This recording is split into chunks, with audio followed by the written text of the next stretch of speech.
Good morning, Wiser Nation. How are we today? How are you? It's a lovely Saturday morning. Good morning, good morning. Yes, the power might be out, but guess what? We are still live. Welcome, everybody. Good to see us all. Glad that you could make it. GMWN. What's that? Good morning, Wiser Nation. We are such abbreviators. So glad to have us all together. We're about to jump into the conversation for today. Gladly. Ha ha ha. My lights. Okay. Gladly, our speaker is gonna be joining us in a few seconds. Just give me a moment here. Let me turn on this light. Give me one moment right now.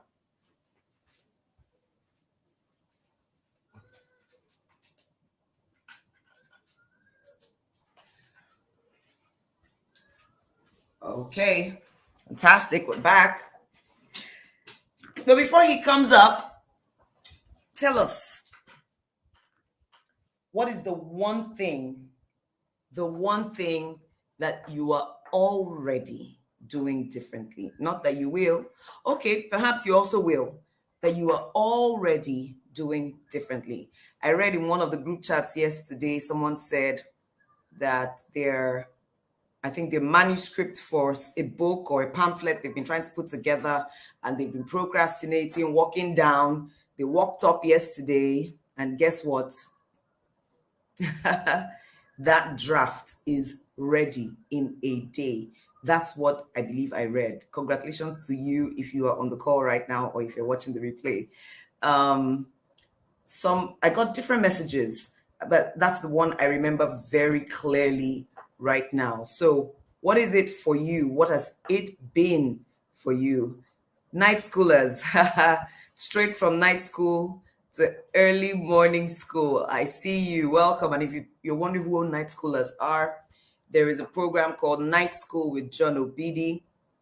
And there are quite a number of people here who attend his night school sessions.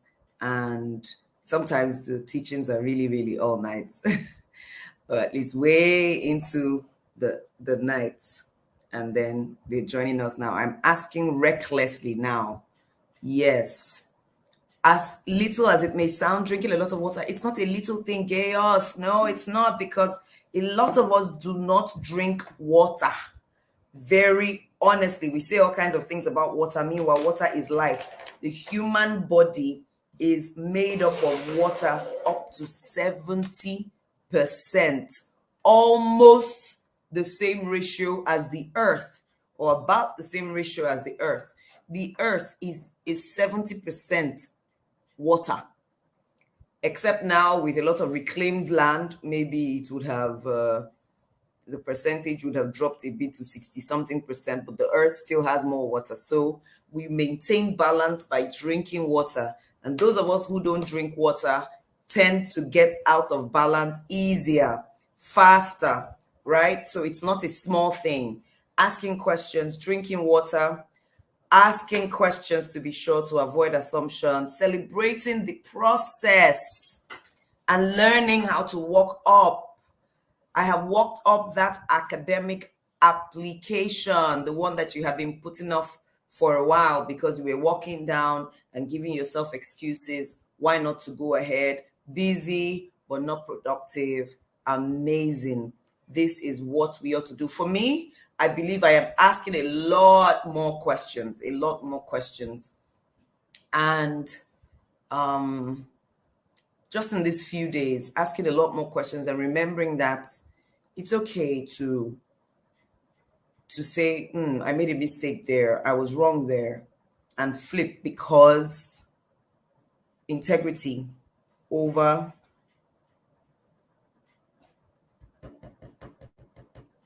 being right now, right?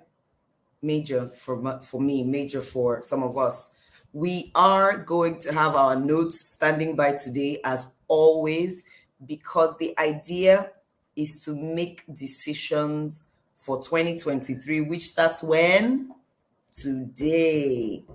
Which starts today, which started 9 days ago for some of us, which started 1 month ago for some people. For some people, the new year started when the World Cup started. So we are ready to take in more for the now, which is 2023. I have decided to rest with intentionality, and it has helped a great deal. Making time to rest, remembering that it is right and righteous to rest. When, in fact, the other day, I actually put off the TV when I should have been preparing for one of my shows, my law and order shows. And I remembered, when you are watching more than you are reading, I said, just go and read. Good morning, mommy. I see you, Nancy. Oh, amen. Thank you for coming in. Oh, this new year started on your birthday. Amazing. I am more intentional. Decisions make men. Joining for the first time, Kem Marian, good to see you. Who else is here for the first time? We're glad to have you here with us. There's a lot of juicy stuff right here at Wiser. So one of the easiest things to do is to click on the subscribe button right now and on the bell icon. So whenever we go live, you are aware we are going live. And then you can take your time, go watch the past sessions yesterday, the day before, or even there's so much on the channel, so much on the channel, if I dare say. So this channel has materials for public speaking, real practical teachings on how to become a better speaker. You want to engage with people, there is practical content. All you need to do is go to the playlist that has Become a Better Speaker and Master of Ceremonies. Click on that. I'm sure there are over 20 something or 30 something videos there. You can feed on that for the next few months and become a better speaker, better MC, better presenter, right? Doesn't have all the trade secrets, but it has enough to make you absolutely great. So go in there. There's the playlist for social engineering, where we talk about Nigeria, we talk about civics, we talk about the constitution, matters, state of the nation, matters that touch my heart. Talk about what's happening with the refineries, what's happening with subsidies. As I feel, I have put up some content there. There is Talk with Joyce, which is inspirational, motivational, but with clear steps, things to do to improve your life, to make you tougher. My focus is to help people become tougher, mentally tough, which gives you more bounce back ability. The tougher you are, the more resilient you are, the easier it is for you to bounce back, because life will always throw curveballs. Life will throw things at you that you were not ready for, or you might have been ready for, but they hit you really hard and pushed you down. The ability to get back up. Many of the teachings there in Talk with Joyce, that playlist, Talk with Joyce, for some of you, you're going there right now. Don't go, stay with us. That playlist of Talk with Joyce really speaks to material that could help you become mentally tough, become a better person, become a better leader of self, become a better, I've said it, a better person. That is so dear to my heart. Talk with Joyce started in 2014, I believe, as a live engagement. I realized that lots of young people will reach out to me with the same questions all the time. Okay, first of all, mentor me, this and that. And then it's, oh, I'm having this challenge. Oh, I'm having that challenge. And the challenges were the same. They were constantly the same. And so I was like, instead of spending so much time with each person, you know what, just gather all of them into one room and have a conversation. And so I invited my mentees in Port Harcourt, and I said, you know what, just come meet me at my father's house and let's discuss some of these things for 4 hours. And I wrote out some of the common questions that they reach out to me about. and we had our first conversation. There were 50 something people in the room.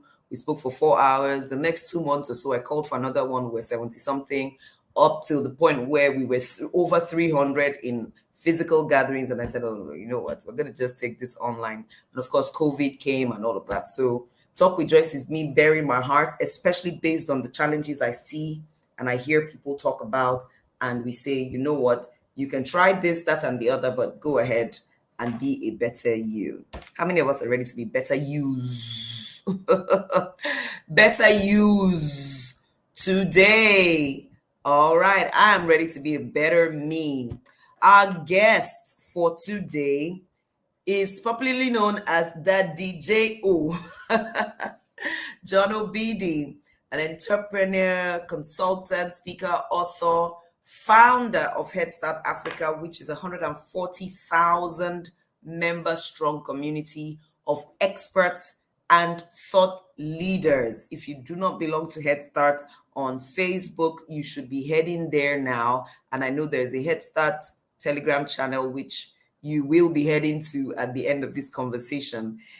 In about 180 people, John Obidi was listed as one of the most influential young Nigerians in personal development and academia in 2017 and 2018 by Advance Media, amongst many other awards that he's been selected for, nominated for, and has received. He was a social media strategist, but I would say now he's a life strategist. He's a life media strategist, including how not to get your life hacked. He's an online business consultant, trainer, teacher, pours his life, as it were, into helping Africans make a head start.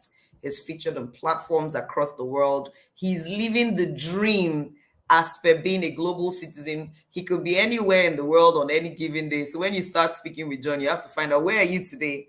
I know that where he is today is 7 a.m. already. So definitely not in my climb, because I'm still at 6 a.m.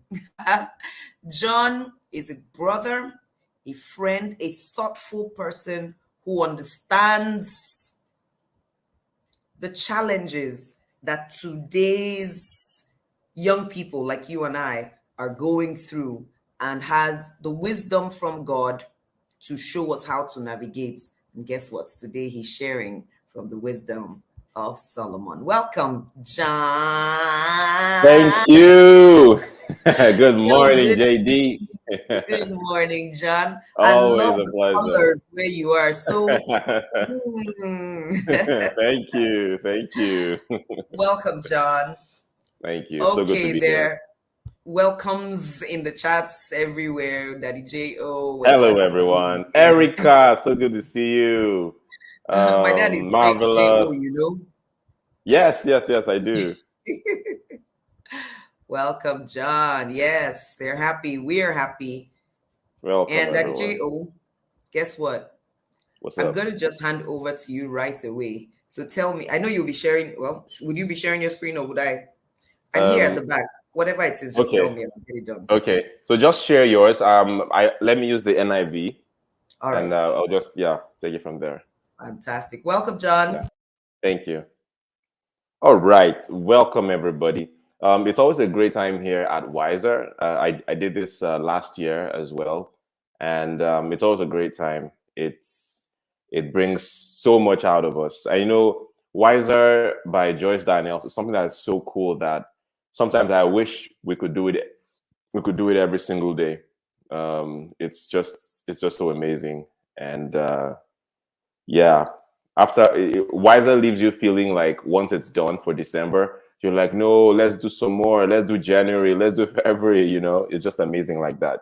So today we're going to be looking at the wisdom of Solomon. I think that it's something that is transgenerational and even something that transcends all faiths. You don't have to be a Christian per se to glean from the wisdom that is documented in the book of Proverbs. So that's what we're going to be exploring today, as we have been all month, and we will continue to do throughout the month of December. So let me just, without further ado, let's have our chapter for today on the screen, and we will precept upon precept go through it. Okay, so um, well, we're going through this one by one. Let me just open something on my end here.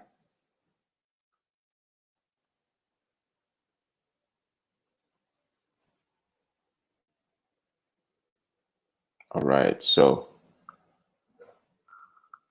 okay, so chapter one says the Proverbs of Solomon. And then, by the way, before we get into the thick of things, if there's someone here who you know can benefit from what we're sharing, we're learning here today, make sure that you send out the link to them. However you got this link, whether it's from the Telegram channels or from Facebook or wherever, make sure that you bring them in here. If you're a parent, your children are going to find this very useful. Your siblings, your entire household. Okay, so I would encourage you to get them all in here. Okay, so Proverbs chapter 10, I'm using the New International Version, my favorite version so far. And we'll take it from here. The Proverbs of Solomon. A wise son brings joy to his father, but a foolish son brings grief to his mother. You know, if when reading Old Testament literature, it's very important, you know, and again, a lot of this wasn't taught to us growing up, but I think that a foundational education needs to be given to anybody before you start reading the Bible. The Bible is not just for everybody. I know they said, "Oh, the gospel is for everybody." No, no, no, no. It's not. It's not. You need a level of education because it's the same Bible that one person reads and makes their lives better. It's the same Bible that another person will read and they go and start doing something crazy in the villages and, you know, casting out demons that do not exist and doing some weird, dumb rituals. And it's just madness, right? So people understand differently. There's a level of foundational understanding and tutoring and knowledge that is required before you even start reading the Bible. You have to understand Bible history. You've got to understand language, and you've got to understand to a certain degree literature.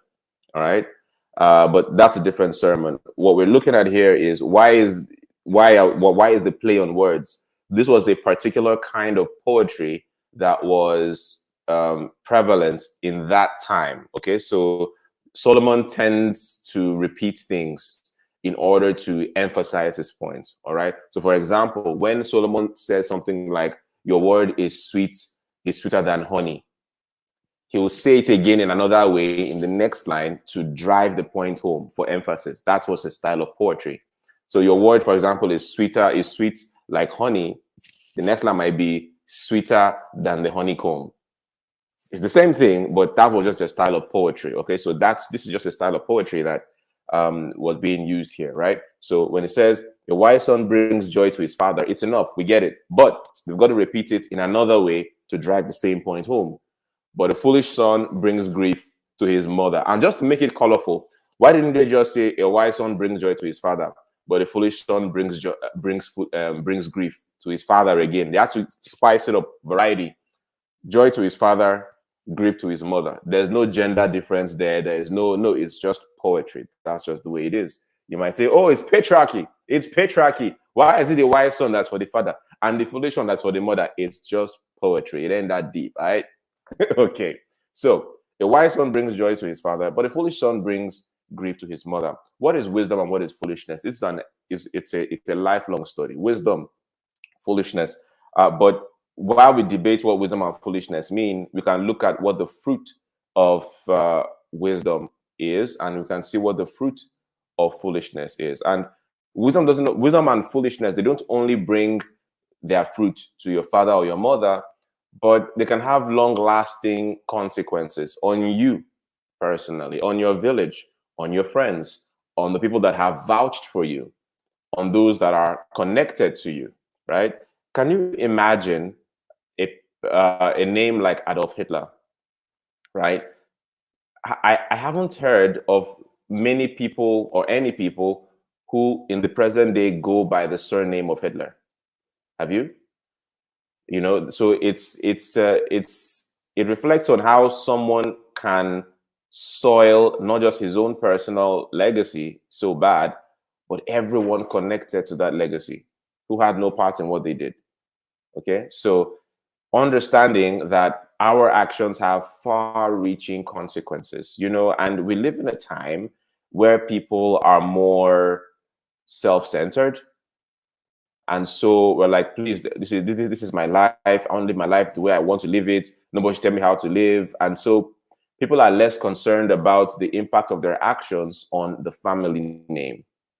There is a degree to which you should be independent, but use your independence for good things. That's all I'm going to say about that. Use your independence for good things. Use your independence for praiseworthy things. Let people hear your surname, and everybody wants to be called by your surname because you've done such amazing things with it. All right. Let it not be the negative things that you want to use your independence for. Independence. I want to speak my mind. I want to live. Well, you're free, but freedom is a double-edged sword. All right.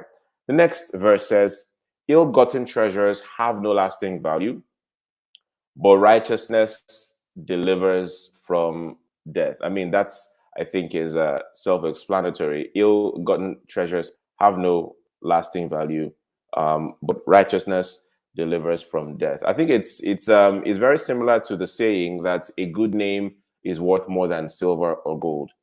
It's amazing. All right, so verse 3 goes, the Lord does not let the righteous go hungry, but he thwarts the craving of the wicked. Right now, even if you may not see it as even if you might not see it as the Lord literally, but that's just the way life is, right? There are people who have sterling reputations. They might not be as skillful, they might not be as diligent, but for the fact that one has a good name, it always opens doors. A good name will always open doors. But you see, those who are always craving for their own selfish ends, people don't trust them. All right. So even if you don't want to see it as a literal, oh, God is punishing you, human beings are gods on this earth. And when human beings don't trust you, that is your retribution. So when everybody knows that, man, this person is a user, is an abuser, does not keep to agreements, tends to steal, tends to cheat, people will tend not to do business with you. And no matter how fervent in prayer you are, no matter how much you devote yourself to volunteering in church or whatever, all right, kingdom of God, however you choose to play those games, in the kingdom of man, here on earth, you are going to need human cooperation. You are going to need human cooperation. So that reputation for being righteous, for being upright, for being someone that people can lean on, for being someone that keeps to their word, for being someone that people can trust is very important. All right. So the Lord does not let the righteous go hungry, but he thwarts the craving of the wicked. All right. Number 4, lazy hands make for poverty, but diligent hands bring wealth. Lazy hands make for poverty. Apart from lazy hands, one way I would interpret this is also a lazy mindset. And if you attend my programs, night school, I tend to speak on the school of the poor versus the school of the rich. All right, it's a sensitive topic, but in time, people grow to understand what I'm talking about. The school of the poor versus the school of the rich, and it's a long study, but I'm not going to go into that right now. But the school of the poor, for those who have never heard me talk about it before, is a body of knowledge that intentionally keeps people poor. You got to understand something here, that poverty is, unfortunately, a necessary element in the current world order. Poverty is necessary. I need you guys to have higher wisdom when listening to me. What I'm saying is not for regular minds. Any regular man that hears it to just start foaming at the mouth right now and thinking crap. You've got to think ahead. Poverty is a necessary element in the current world order. There needs to be a critical mass of poor people in order to keep the world the way it is. So when we say the rich keep on getting richer and the poor keep on getting poorer, there is a system intentionally put in place to keep the poor where they are, right? And one major aspect of that system is in knowledge. Whenever any nation is being attacked, all right, the first thing that an enemy nation does to, or one of the first things that an enemy nation does when attacking another nation, when they don't want to confront them head to head, they use something called psychological warfare. All right. If you don't know what psychological warfare is, I want you to go on Google and just type in the Google search bar, type in psychological warfare. All right. And because I like to encourage you guys to Google as I'm talking and research, I always encourage my audience to do their own research and fact check me. Okay. Say no to dogma. Amen. Psychological warfare is a kind of warfare that is not physical. It is where they use things like propaganda. See, psychological warfare, if you go to the Wikipedia definition, psychological warfare is so dangerous that the United States has made it illegal for the US Army to use it on US citizens. Go check it out. It's so dangerous, but I can bet that most of you watching me have never heard about it before. That's how dangerous it is. It's so dangerous that the United States government has made it illegal for the US Army to use it on US citizens. Using it on other, countries is fair game, right? But using it on their own citizens, it's illegal. So psychological warfare, let me get the actual definition. I mean, I know what it is, but I can't quite define it verbatim. And I want you guys to get a real thing. Okay, so it says psychological warfare, or the basic aspects of modern psychological operations, have been known by many other names or terms, including military information support operations, psyops, political warfare, hearts and minds, and propaganda. All right. Hold on, let me get a better definition. Okay, the term is used to denote any action, and I'm reading from Wikipedia right now, so check Wikipedia on your own end so you can cross-check what I'm saying. The term is used to denote any action which is practiced mainly by psychological methods with the aim of evoking a planned psychological reaction in other people. Various techniques are used and are aimed at influencing a target's various techniques are used and are aimed at influencing a target audience's value system, belief system, emotions, motives, reasoning, or behavior. It is used to induce confessions or reinforce attitudes and behaviors favorable to the originator's objectives, and are sometimes combined with black operations or false flag tactics. Go check out what false flag means. It is also used to destroy the morale of enemies through tactics that aim to depress troops' psychological states. If you keep on reading, it says target audiences can be governments, organizations, groups, and individuals, and is not just limited to soldiers. Civilians of foreign territories can be targeted by technology and media so as to cause an effect in the government of their country. There is evidence of psychological warfare throughout written history. In modern times, psychological warfare efforts have been used extensively.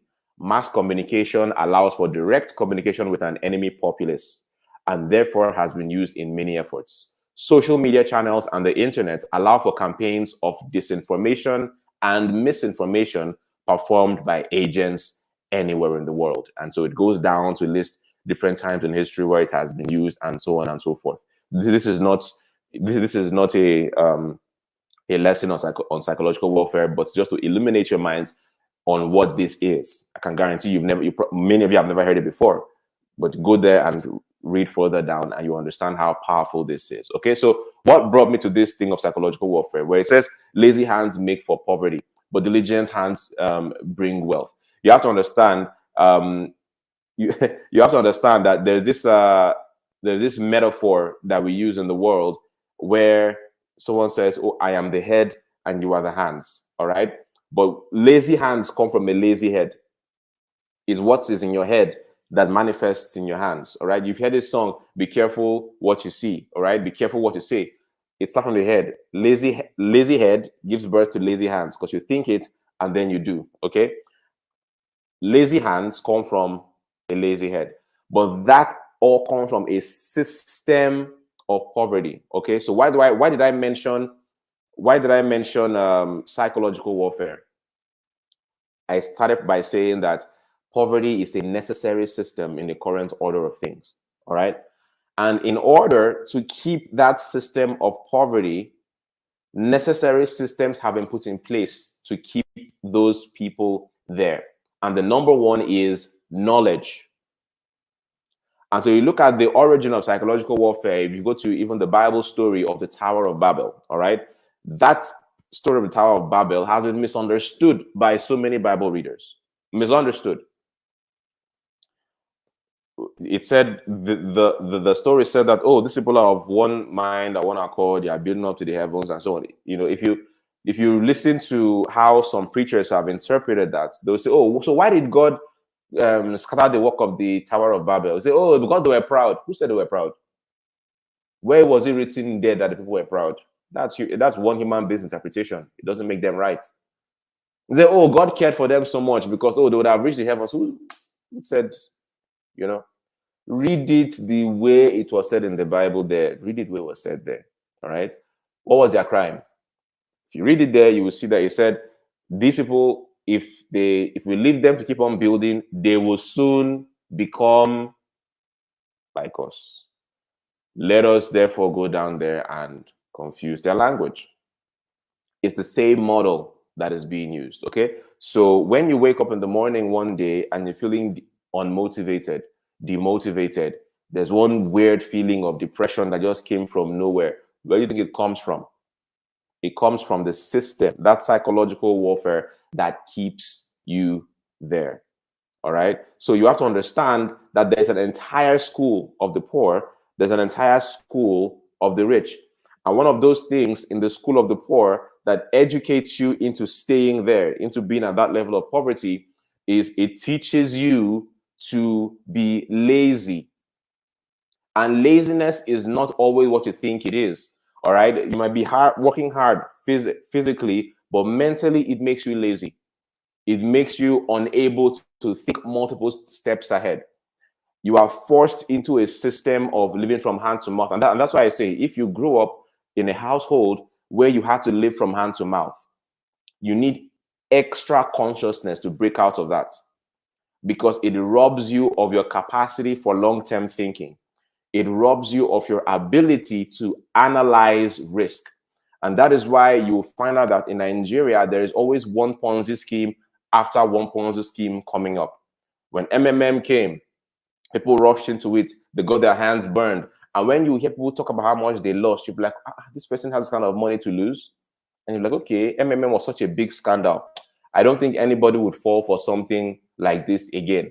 And another one comes up, Twinkers. You hear people lost a lot of money, millions and millions. Wow, how? Well, okay, you know what? MMM has come, Twinkers has come. Okay, there's no way Nigerians would ever fall for this again. Then another one comes up, you're like, what the hell is happening? It's a mindset. All right. It's a mindset, it's a school of thought. And so one of the ways you can differentiate between knowledge from the school of the poor and the school of the rich is that knowledge from the school of the poor is not necessarily built on lies. No, because when it's a lie, you are intelligent enough to be like, no, that's a lie, and you turn away. So it is built with a lot of half-truths. A lot of half-truths. For example, it focuses on the what and is silent on the how, the why, and the what else. So for example, risk taking, you have to take risk. If you don't take risk, you cannot be rich. Take risk taking. And then people in the school of the poor will get intoxicated with that. And they're like, oh, we'll take risk, we'll take risk. And with your limited understanding, you jump into the next first thing. And they know. They want you to fall into their trap. Copywriters are just, they know your deficiency and they are writing their sales letter knowing how to trigger. Most of their sales letters, Nigerian copywriters, most of their sales letters are intentionally designed to exploit the deficiencies, the thinking deficiencies of poor people, mentally poor people, because it manifests in financial poverty. They write us a letter and you're reading it, you're painting hopes because you can't analyze risk, you jump into it. So it focuses on the what? Take risk, take risk, okay? But the complete truth is, okay, yes, taking risk is important. How do I take risk? What is the method behind taking risk? Let's analyze this. And okay, yes, okay. So it's not all risk that is valid, okay? You have to take calculated risk. Oh, really? Calculated risk? So do you mean to tell me that there is a system for calculating risk? Oh, yes. Please show me. What is the system for calculating risk? Is there a formula? How do you guys come about this? Oh, yes, the system for calculating risk, okay? You have to analyze. Most of the time, when you have a high yield opportunity, it is typically, not always, but typically high risk. Oh, so you mean that if they are promising me out of this world returns, it also means that the risk in this opportunity could also be out of this world. Why didn't they say this when they were advertising this to me? Well, your guess is as good as mine. All right. So when it says here that lazy hands make for poverty, it's not just that, oh, you are slothful. That is just one part. It is also what you have been educated into. Okay. So when it says the diligence, it's not just the diligence as in hard work. All right. If not, all the bricklayers will be very wealthy right now. But you've got to be diligent in your mind. Okay. Solomon says somewhere else that a foolish person believes anything they are told. But a wise man, I can't remember how he finishes it, but said a wise man questions things. A wise man seeks to know. Okay. So do not only be physically diligent. That plays its part, but a very tiny part. You have to be mentally diligent, research things, question things. Okay. Increase your powers of critical thinking. Go and Google the meaning of critical thinking. It's a discipline that everybody must have. Okay. So lazy hands make for poverty. Not just lazy hands, but a lazy mind makes for poverty. A gullible mind makes for poverty. An undereducated mind makes for poverty. There's some of you here who you are not doing that badly when it comes to your work. All right. You're not doing that badly, but you see your enemies who are trying to take what you have, they know that every Nigerian wants something. Let's reason together. Every Nigerian wants something, and you will agree with me. Poor Nigerians, middle-class Nigerians, and semi-rich Nigerians, they all want something. Every Nigerian is, and again, I say Nigerian, but I know that there are some other nationalities watching, so just fix your nationality in there because most of Africa is economically similar, all right? So we have many commonalities there, many similarities there, all right? Most Nigerians want something. Most Nigerians are deeply acquainted and intimated with the high level of financial uncertainty that is in the Nigerian environment. So while everybody is doing whatever work they find their hands to do, everybody is looking for that big opportunity that catapults them out of that vicious cycle of working to make ends meet. Everybody. Forget, I don't say for Lagos, everybody like to be package, yeah? But everybody is thinking that. Everyone is thinking the same thing. The banker, the public speaker, the engineer, the teacher, the club owner, you name it. The thought that everyone, they're making your money, but everybody is analyzing the financial uncertainty, and everybody is looking for that opportunity that they can just invest in that takes them out of that life of struggle. Even though people don't like to look like they're struggling, and that's okay, it's understandable. But you see, your enemy, which is those people that are trying to take what you have, they also know this. And so they are looking at you and they are hoping that you don't have the intellectual fortitude to analyze risk. They know that you will do anything to get out of your current situation. And so they know that with the right words that trigger the right emotions, they can rob you of all you have labored to save. They know that it's not necessarily because you have a lazy mind per se, but sometimes you have a tired mind. And the third world can tend to do this to you. It will beat you so bad that your mind is not lazy per se, but it's just tired. And your defenses are weak. Your defenses are down. So when you hear something that offers even a tiny glimmer of hope, you jump at it. And so when the MMM thing comes, at that moment, you may be dealing with something, you have one little 300K somewhere that you've been saving. It takes a very diligent Nigerian to save that kind of money. 300K may not be a lot of money to some people, but for any average Nigerian to save 300K, I have a lot of respect for you. In that environment, to save that kind of money, you have it in your savings, I have a lot of respect for you, man, woman. I've got so much respect for you. It takes a lot. It takes diligence. It takes perseverance. It takes you being able to delay gratification, okay? Or be able to save some millions. It takes a lot. And you're just hoping and praying and waiting for that opportunity to just show up. But these guys are watching. Be sober, be vigilant. For your adversary, the devil, walketh about like a roaring lion, seeking him to devour. It's not always the literal devil. They're human beings that are devils. They're just waiting on the prowl. And sometimes you might be like, oh, I'm too smart. I'm too smart for MMM. Ponzi schemes can't catch me. He who thinks he stands, take heed lest he falls. Because your own may not be MMM. Your own might be Visa. The devil works over time now. You think when were you born? You were born which year? Yeah, do you know how many millennia of experience he has in deceiving people? One person will say, oh, no, I'm immune to this. All those MMM, those MMM people that fall for MMM, they don't have sense. They don't have sense. How will anybody fall for that? Oh, don't worry, your own is coming. Your own might be Visa. Your own might be, you might be on a higher level where somebody is trying to swindle you out of an opportunity to get a second passport. I mean, those things actually exist, but they can package a scam for you like that. Your own might be, to buy shares invest in a startup. And you don't do your due diligence, but want to just steal your money. It might be to invest in gold or oil or something. Or everybody wants something. Everybody wants something, right? How many of you have seen this movie? It's a Netflix series about this girl, this Russian girl who was scamming people in the US.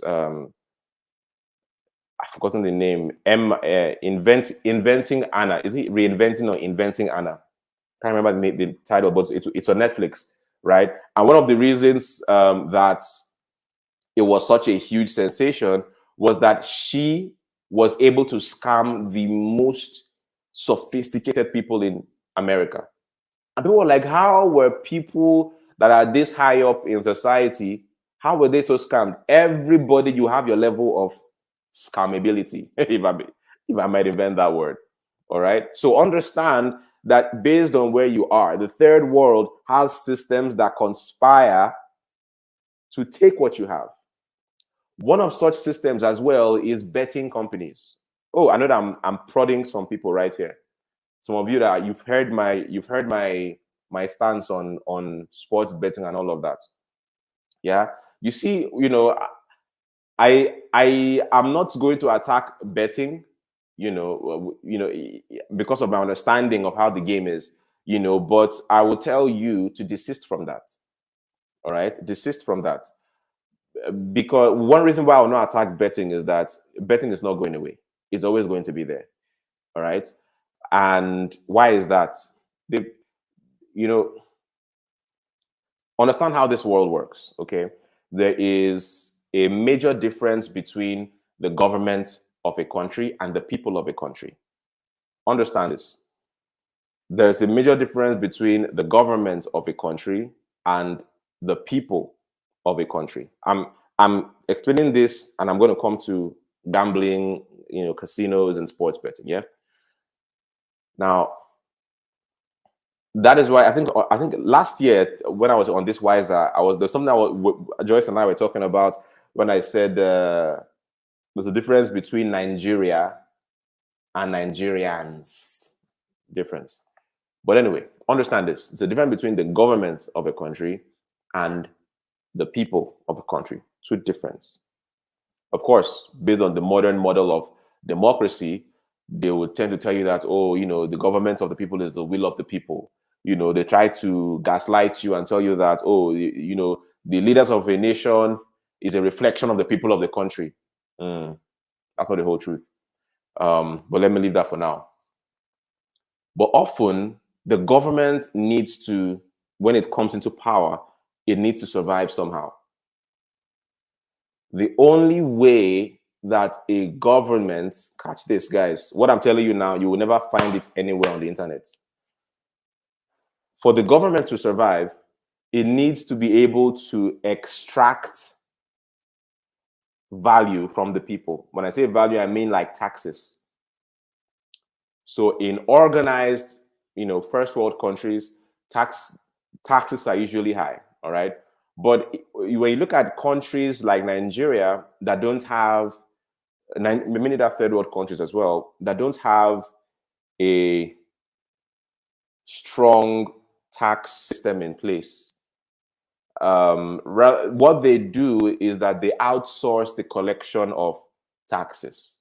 Understand how this works?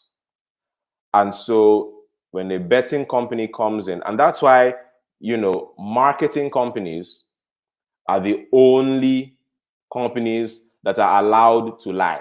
Marketers are the only people that are allowed to lie.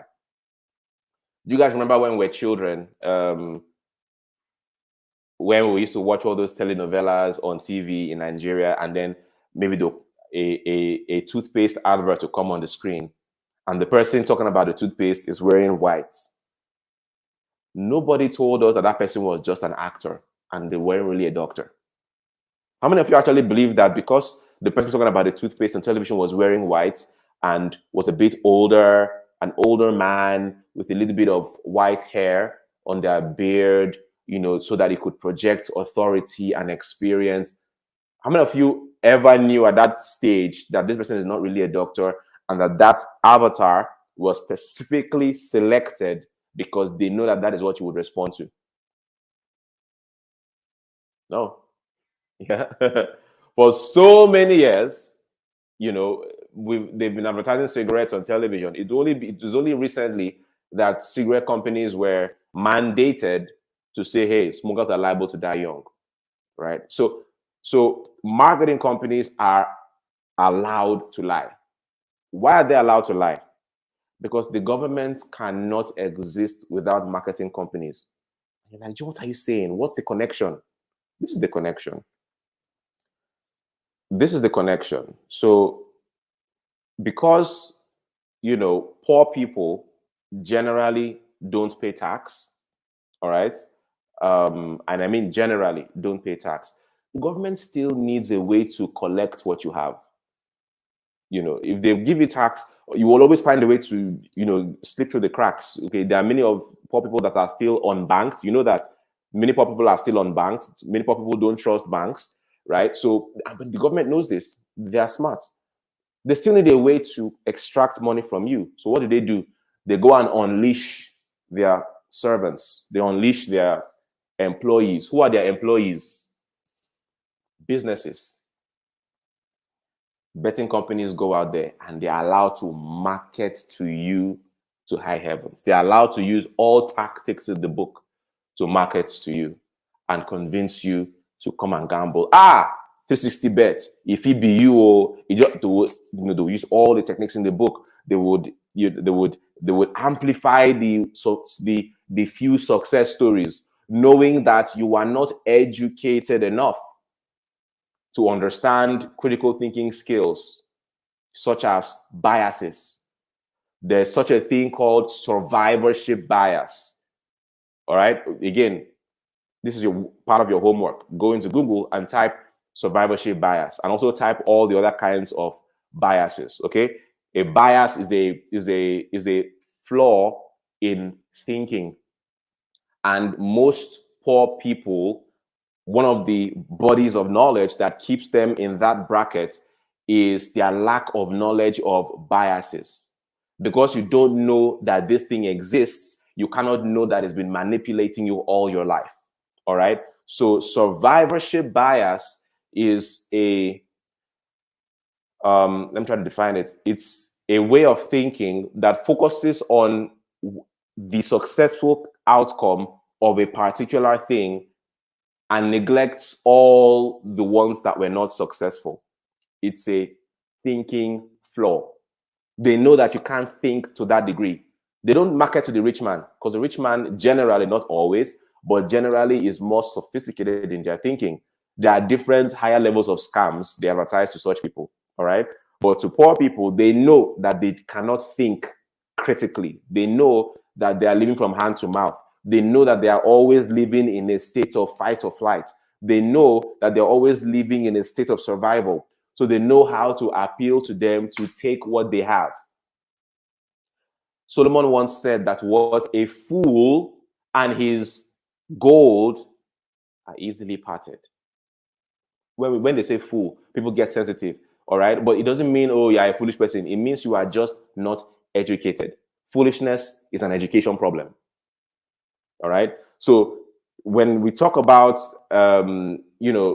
critical thinking skills or survivorship bias, they know that when they just look for one person that won a couple of millions, they say, come, take a picture of you. How many of you know this? How many of you know this? That in America and in the UK, okay, they have their lotteries. If you win the lottery, and again, you have a very tiny chance of winning, okay? But if you do win, it's a lot of money. Go and Google Powerball lottery and see how much the last person won. It's usually an unthinkable, massive sum of money. But guess what? Many of you don't know this. I don't know if it's the same in Nigeria, but that one in the US and the UK, you are generally not allowed to claim your winning anonymously. You have to come there, they take a picture of you and use that picture to advertise to other people, mostly poor people, to come and buy lottery tickets. Now, if you insist that, hey, I want this money, you have to give it to me, but I want to stay anonymous because, my family members will now come for their share or they might try to kidnap me. I insist on claiming my winnings anonymously. You have to forfeit a significant amount of your winnings, almost half. Google it. I'm not making this up. If you win that lottery, it's millions of dollars, millions of pounds, hundreds of millions in some cases. If you win that, you are generally not allowed to claim it anonymously because they need survivorship bias. They need to take your picture and use it to market the next edition for the next one. But if you insist that you don't want to be public, you have to forfeit a significant amount of money, almost half of your winnings. I don't know the exact figure, but just check it out. All right. Okay, so thanks. Oladipo Caleb just put the meaning of survivorship bias in the comment section. Thank you for that. So people, if you can read that if you don't want to Google it. Okay. All right. So why is that? So bringing that to the third one, and to Nigeria and to such economies, they know that people don't understand survivorship bias. That because one person did it does not mean that you should or that you can.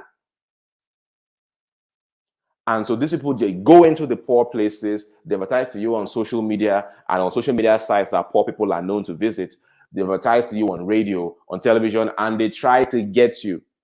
Now, the government could not make you pay tax, but these people are able to sell you a hope and make you buy tickets. You do know that the government taxing you, but they make you buy tickets. And when you put all your money in the betting companies, the betting company makes a lot of money, and the government and the betting company now pays tax on all their collections to who? The government. So why would sports betting ever end? You thought the government was on your side, like joker. Right? So this also is not just betting companies, because the government needs to survive. How else are they going to buy all their fancy jets and make all those allowances for their house of assembly? How the hell do you think they sustain that? Oil is dying. Oil is dying out. So we've got to figure out better ways to tax. And because many Nigerians and third world residents are unbanked and don't have any records of their digital records of their income, right? They have to find unconventional ways to extract this income from them. So when they do that with the betting companies, they do that with other companies, the alcohol companies. They have created systems of depression amongst poor people, such that alcohol is your succor. Alcohol is your crutch. And they create these systems of insecurity and uncertainty, such that people just, in order to feel good, they have to smoke, they have to drink. Oh yeah, you're not going to pay tax to the government, but I guarantee you're going to spend a lot of your money on alcohol. You're going to spend a lot of your money on cigarettes. So these cigarette companies and the alcohol companies will take your patronage. They will advertise to you. You guys remember when we're children, all right? Remember, do you guys remember when we were children and we used to watch this all these adverts on TV? Michael Power. How many of you remember Michael Power adverts? These for old people. This is for old people. Youngins don't know Michael Power. You guys remember Michael Power? who remembers Michael Power? If you are old enough to remember Michael Power, anytime I see you in real life, remind me to shake you with two hands, because you are an elder. you are a revered elder. You are an elder statesman, stateswoman. You remember Michael Power? Oh my God. See people, see elder stateswomen here and elder statesmen. Anytime you see me in real life, just tell me to greet you with two hands. That I said I'll greet you with two hands, because you are an elder. All right. So for those who don't know, Michael Power was one of the adverts for one of these alcohol companies. I don't remember, because I was always mixing them up, Guinness and Gouda, because they were the same color, right? Guinness and Gouda used to be like Coke and Pepsi back in the day. I don't know if it's still like that now. But they were looking for ways to catch our imagination. And poor people are always looking for entertainment, because how else are we going to feel happy and make sense of the world? All right. That was back in the military regime, when things were just, weird and, oppressive. So we loved entertainment. We used to watch a lot of, by 8 o'clock, either we're watching Super Story or we just want to be entertained somehow. And we love watching football, because when Super Eagles were winning, at least we could forget our problems. All right. And then there was this, how all these our adverts are not, and then they just brought about this Michael Power. Michael Power was this action figure. All right. Michael Power was this action figure. In Kim says, Indomie generation, we are here. I beg now. I did not call you Indomie generation. I'm very respectful. I'm very respectful son of the soil. Yeah. I don't call anybody Indomie generation. Everybody is welcome. I'll still greet you well, okay? Okay. To Best Entertainment, thank you very much. You Sabio. To Best said 1759. I see elder statesmen in the house. Everybody knows 1759. My goodness. Those 1759 campaigns, I will confess to you. I'll be very honest to you. I loved them. I've never tasted this thing, but man, those campaigns were amazing. And so they made us associate Guinness with strength, because Michael Power was an action figure. He got the girl, he beat the bad guy, and we as kids were like, oh wow, Michael Power. To be honest with you, if I was of drinking age, I would go drink Guinness just because of Michael Power. That's how they knew how to get into our psyche. And you see, our parents should have been the gatekeepers. But you see, you can't give what you don't have. Our parents who do not have critical thinking skills. How many of our parents had that education to know that this is psychological warfare happening right now, that is trying to hack your subconscious mind and part you with your coin? A fool and his gold are soon parted. See how that makes sense now? So they've unleashed the betting companies. And if you are so proud and you're so proud, betting people, they can't catch me. Oh, alcohol will catch you. Oh, alcohol can't catch me. Cigarettes will catch you. Ah, can't catch me. They will push all those things. They will go and act movies that show materialism. The car companies will come. Everybody has something that they will fall for. And these companies collect all the money. And why you are still being, I don't pay to the government. No, they got you. You just don't have the education to see how. Right? And so circling back to verse 4, it says, lazy hands make for poverty. Not just lazy hands. Lazy hands are also undereducated hands. Lazy minds are also undereducated minds, depressed minds, tired minds. And you have to elevate yourself above that. And that's why Jesus Christ said what? The truth shall set you free. But even the truth even the truth shall set you free is also education of the poor. Why? Because it's incomplete. That's not how it was said. It didn't say the truth. No. They have craftily remade that statement to catch you and make you do something dumb. What Jesus said, the full thing he said was, and you shall know the truth. It's the truth that you know that will set you free. It's not the truth that you so carelessly speak and start shouting on the mountaintops. All right, anyway, that's a different conversation. But anyway, that was number 4, and I have to share my extended insight on lazy hands live for poverty. Not just lazy hands, it's lazy minds, but not just lazy minds, it's undereducated minds. All right, but diligent hands, diligent mind brings wealth. I think I remember First Timothy, I think it was 2:15, where Paul was advising Timothy, and he said, "Study to show thyself approved." Study, right? And one of the greatest things you can ever study is the human condition, the condition of the human mind. And you understand how malleable, how easily manipulated the human mind can be. And you would be able to withstand psychological warfare. When you see it coming, you'll not even be, you get to a point where you'll just be laughing when you see it, like, you guys should try harder. You see an advert and you already can see the intent of the ad. You'll be like, you should try harder. I see your agenda. Well done. Advertise to those that don't have sense. It's not to me. You can't catch me. All right. So let's go on. Verse 5 says, he who gathers crops in summer is a prudent son, but he who sleeps during harvest is a disgraceful son. I love this verse because it gives me an opportunity. It gives me an opportunity to give you an interpretation of this verse that many do not see. So when you look at this, again, I said that the Bible is not for everybody. The Bible is only for educated people. You know, there was a time back in history where they never let poor people have the Bible because they couldn't understand it. First of all, it was even written in Latin so that only those that understood Latin could understand it. And now it became open source. Everybody had it. And that's fine. It's good. But having such a script without the foundational knowledge to be able to rightly interpret it would just make you lead yourself into blunders. You think you know, but it's all crappy. School of the poor. So he who gathers crops in summer is a prudent son. It's not about agriculture. That's a metaphor. What does summer represent? I was playing this video game called God of War. There's the recent God of War, Ragnarok. And my goodness, it has so many wise sayings in there. There's a place where the central character, Kratos, was trying to achieve something. And they said something that said it's not the form of a thing that matters, but its nature.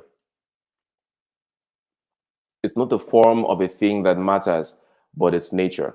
And that is such a key for interpreting esoteric text, wise text. So when you say crops in summer, forget about the form or the physical appearance, because you start painting that picture in your mind. Crops in summer. No. It's not the form, the appearance of a thing, but the nature of a thing. This is a master key to help you unlock deeper meaning, even when you're reading the Bible. So it's not the form, but the nature. And I think Jesus said somewhere else that the letter killeth, but the spirit brings life. Careful, careful who you let interpret the Bible for you. Most of these guys don't know what they're talking about. All right. That's why you need to be educated yourself so you can interpret it yourself. All right. When I say the spirit, the letter kills, but the spirit brings life. What does spirit mean? It's not juju, oh, spirit, mystical. No. The spirit of a thing. Go to the dictionary and get the original meaning of spirit. There is a metaphorical meaning of spirit, which is the nature of a thing. So, for example, when it says, let us all be of one spirit, it means let us all be of one attitude, of one mind, of one accord. Okay. Or when when we tell somebody, oh, that's the spirit, that's the spirit, that's the attitude, that's the understanding. Okay. The spirit of a thing is the nature of a thing, the governing attitude of a thing. All right. So when it says the letter kills, all right, doesn't mean that reading letters kills. No, it means that reading or focusing on the literal interpretation most of the time is going to hurt you. But when you look beyond the letter to the spirit of the letter, then it gives life. Oh my goodness, I'm illuminated. So this is what it means. All right. So when you look at this, he who gathers crops in summer, forget about physical crops. Go to the spirit of that letter. What's the intent? What's the deeper meaning? What are the metaphorical interpretations? All right. It's not the form that matters, but the nature of a thing. What's the nature? What's the nature of summer? The nature of summer. What is summer? If you are Nigerian, it's likely you don't know what summer means. Okay. So again, that's why I said only educated people really can get this. Because even though you're not Nigerian, you can go on Google and research on what does summer mean. Yes, it's a season, but what happens during summer? What are the economic activities that thrive during summer? What are the industries that thrive during summer? What is the full nature of summer? Somebody who grew up in a country where summer actually exists might not need any help understanding what this thing means. But you in the third world, you will need help because you have not experienced summer. Your own is dry season, rainy season, and maybe even harmattan. So don't assume you know what it means. Okay, so summer is the time when people plant. That is when you sow. That is when you till the ground, you sow your crops because nobody plants in winter. All right, summer is the time to is the time to sow. Okay, summer is the time you go out and you work. You do all the work that is required. You're going to rest during winter. Summer is when you is the time for work. All right. Now, when it says he who gathers crops in summer is a prudent son, what does that mean? In your life, everybody must understand that there are seasons of life and everybody has their summer. In the school of the poor, they keep saying this and that. Oh, it is never too late to my brother, my sister. You will crash. There is a season. Solomon said somewhere else, I think it's Ecclesiastes 11, I think. It says there is a time for everything under the sun. A time for this, a time for that. A time for this, a time for that. In the summer of your life, make sure you are gathering crops. All right? Make sure you are gathering crops. Okay? It says he who sleeps during harvest. Sometimes there's some crops also that mature during summer. So whether you are planting in summer or you are harvesting in summer, it is a lot of work. Summertime is a time for work.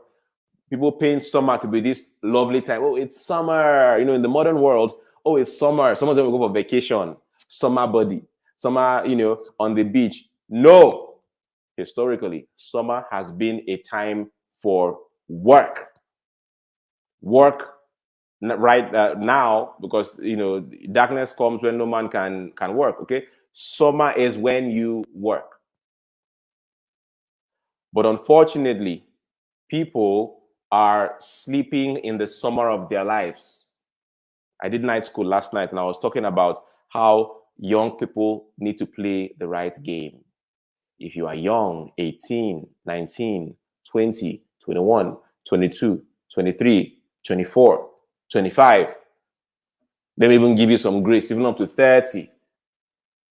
Okay, let me stop at 25 for a reason.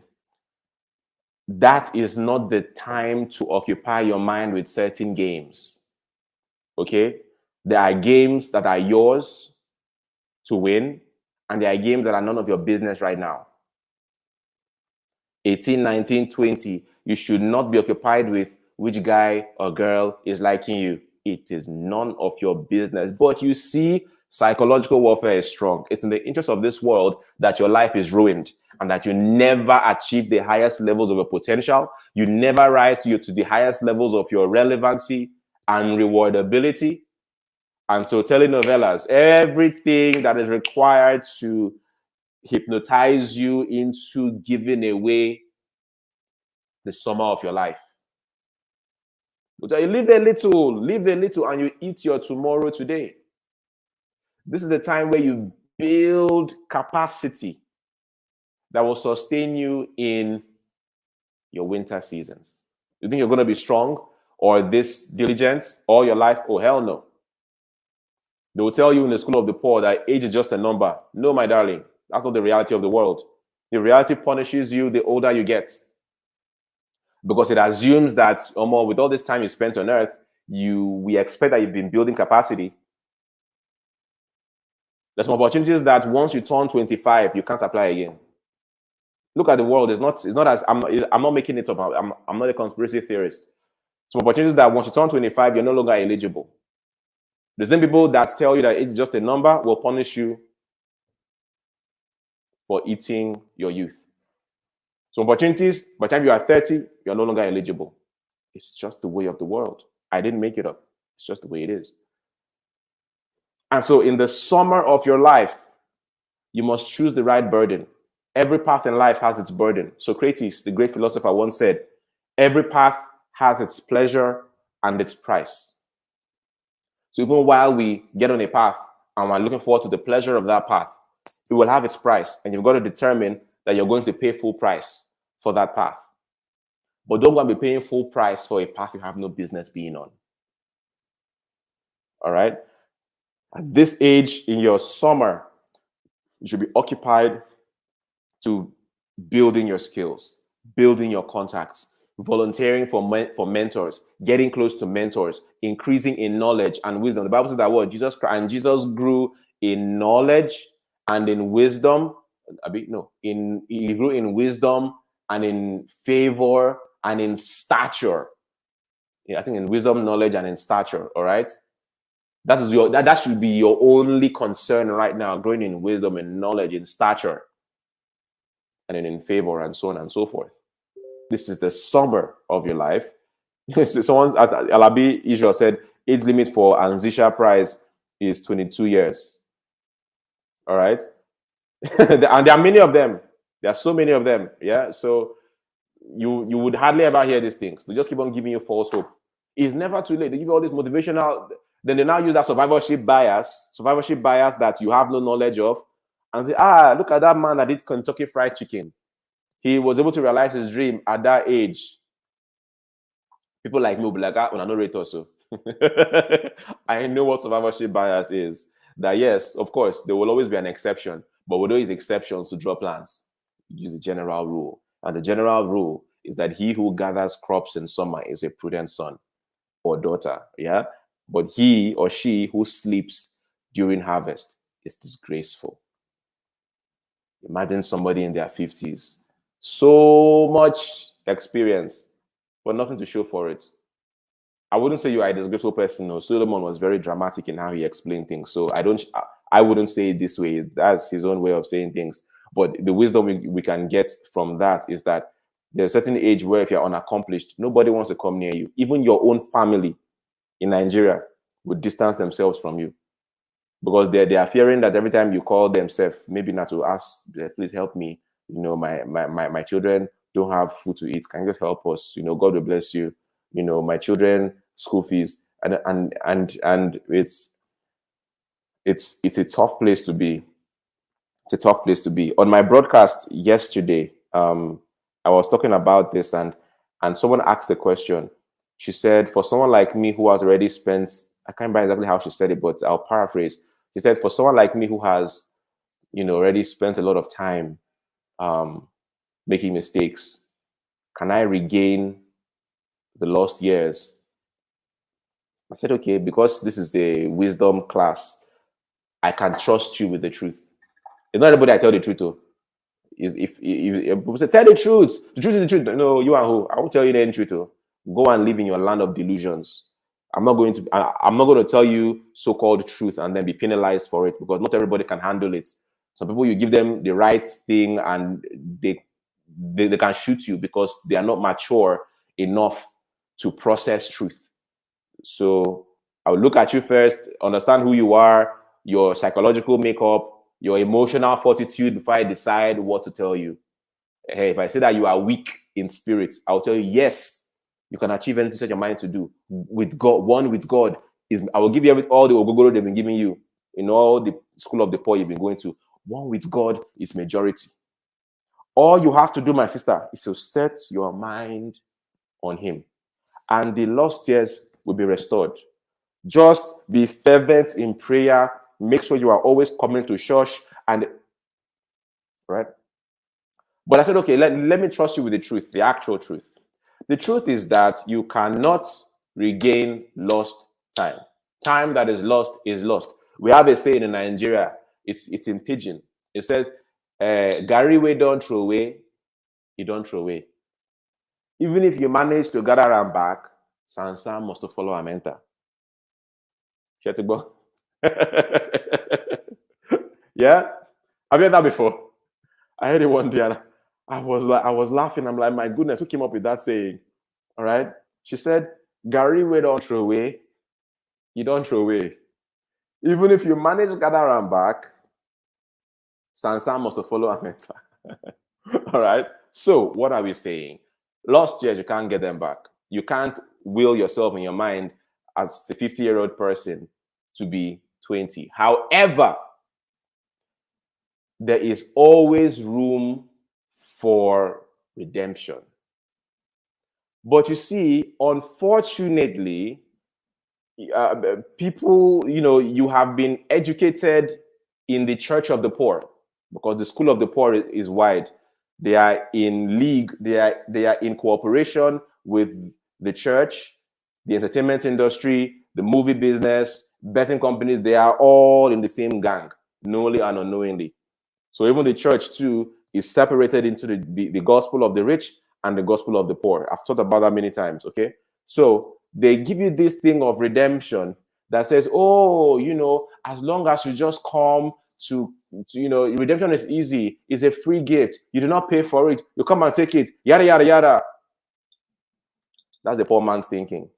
Every smart person, every educated person understands that for anything worth having, there's a price to pay. There is a price to pay. They know that. Even redemption, even salvation, it's not free. You read the New Testament, Jesus Christ said it, that there is a cost to following me. There's a cost. And it goes in. Jesus said there's a cost, but there's also a reward. But Jesus Christ is not like your modern day charlatans that in order to boost their congregation, they will tell you all kinds of sweet sounding lies because they know you don't have sense to know that they are lying. Because some of you still see, oh, because the person is a pastor, he can't lie. He's all knowing. He's God's representative. Emancipate yourself from mental slavery. They know. They know that you are too lazy to even go and read the Bible yourself. They know that even some of you that are even able to read it by yourself, you don't have the education to get a right interpretation. There's a price for everything. Rewards are there, and these churches also act like Ponzi scheme companies that market massively the rewards and are silent on the cost. Do you guys remember network marketing companies? How many of your parents fell into the trap of all these network marketing companies? Forever Living Products, GLD, Swiss Golden. How many of you fell into their traps? How many of you fell into their traps even in university? Oh, when I was 100 level, I fell into their trap. But I was still very broke, so I didn't have money to pay to buy the package. So I never really got into it. But I was enticed by their pitch. I wanted to. If I had the money, I would have gotten it. If my parents had money, I would have, but my parents were just as broke as me. So if you carry me upside down, shake me, one cup will not go fall out. So there was no way that I could fall into their trap. Mentally, though, I fell into their trap because I was still a kid, but I didn't have the money. So, well, I wasn't exactly a profitable what do I call it now? A profitable disciple, so to speak. Yeah. You remember network marketing companies? They know that getting two people to bring two people, it's a lot of work. But if you tell these people about the work involved, they will not give you the money. And the thing we want is the money. It's not, we want to change the world, want to help their lives. Poor people are so eager to accept the fact that people want to help them. That is so dumb. And I pray to God that you'll be delivered from that mindset. It is from the school of the poor. A wealthy person, you bring them a deal, they shift back.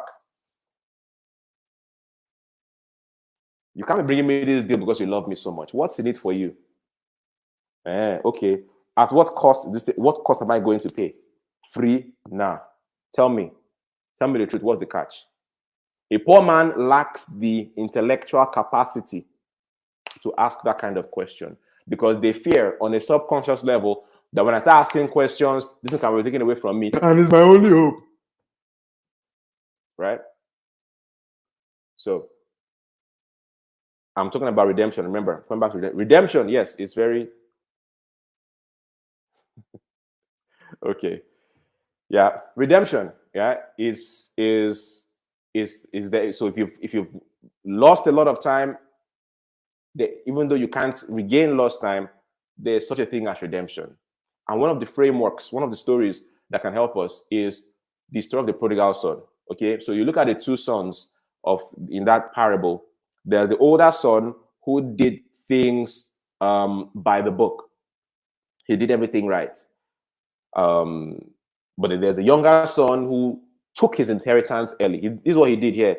He was sleeping during harvest. He took his inheritance early and went into the town and squandered it. Now, what happened?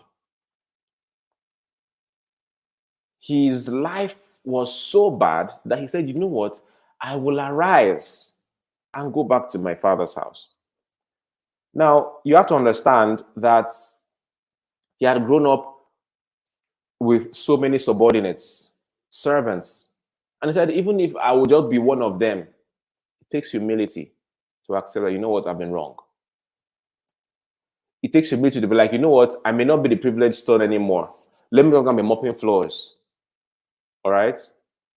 I'm not going to go to my father's house and just be like, I'm entitled to anything. After all, you're my son. You're my father. You have to take care of me. You're like, no, I know I did wrong, and it's all right. If I have to start from the bottom to work my way up again, that is fine. I'll take a low-level job, even though, I may not be eating the finest meals, but at least I will have a decent meal. I may not be staying in a 5-star accommodation, but even if I can get a mattress, a good mattress to sleep on, I will be happy. The room might not be air-conditioned, but if it at least has a window with a mosquito net, I'll be happy. I don't mind starting from there, sir. I don't mind. And that was the sacrifice. People don't see that the prodigal son made sacrifices. He had to step down in his expectations from his father and hope to earn it over time, earn his way, work his way up. And if you look into his mindset, imagine what he would have to be dealing with every day.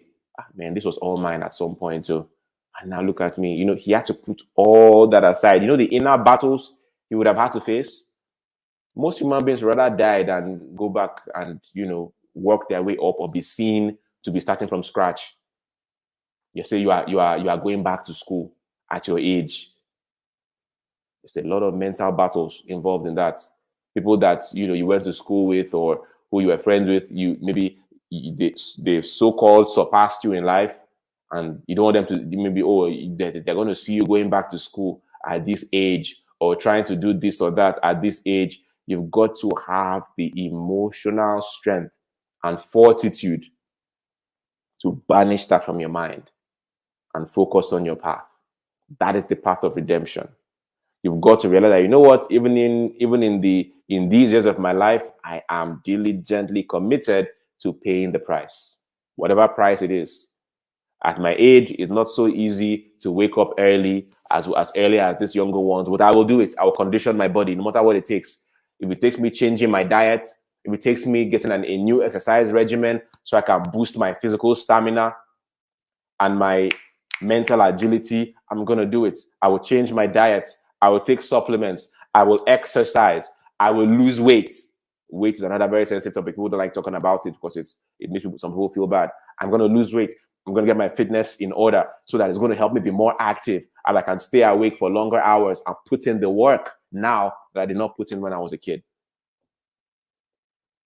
So, but for those of you who have the opportunity, those of you who have the opportunity right now, you're still young, you're still able, please understand that he who gathers crops in summer is a prudent son, so be prudent.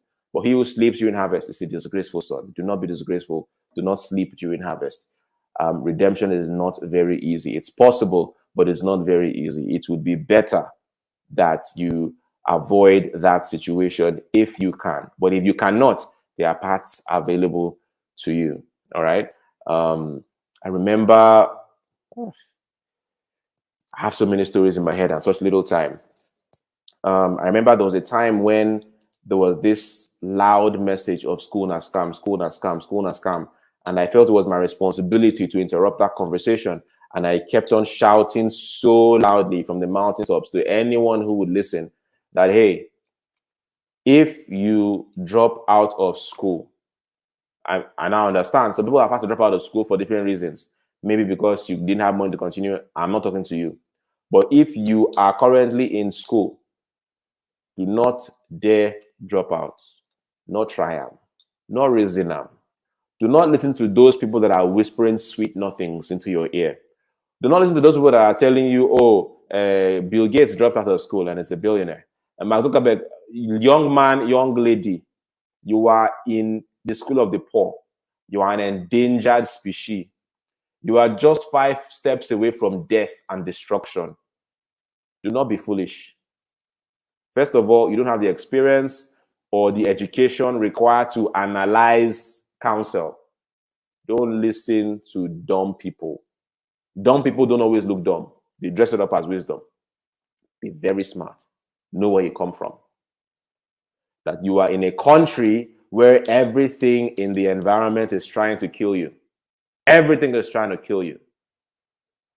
You're already holding one of the most disrespected and underprivileged passports in the world.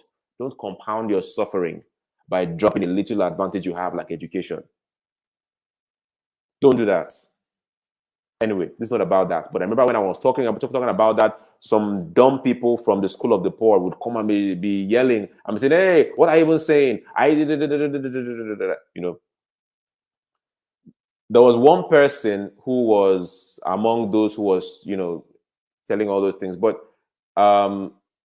years later, he came back to me and said, man, and I respect the fact that he could come back and apologize. He came and apologized and said that he always thought that knowledge alone and intelligence could get him through.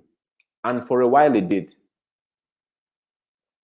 But as he began to grow in his career, he wanted to get a particular license. Many people don't know this because they don't teach it anywhere. So you make the mistake and cry. That when you want to get a proper license for something in Nigeria, that is where they would ask you for your degree. Yeah. They'll ask you for your degree.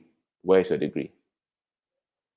You're like, I don't have a degree, but I have experience. So no. You need a degree. Or you need to get somebody who has a degree in this thing to have either I think a majority share or something in your company.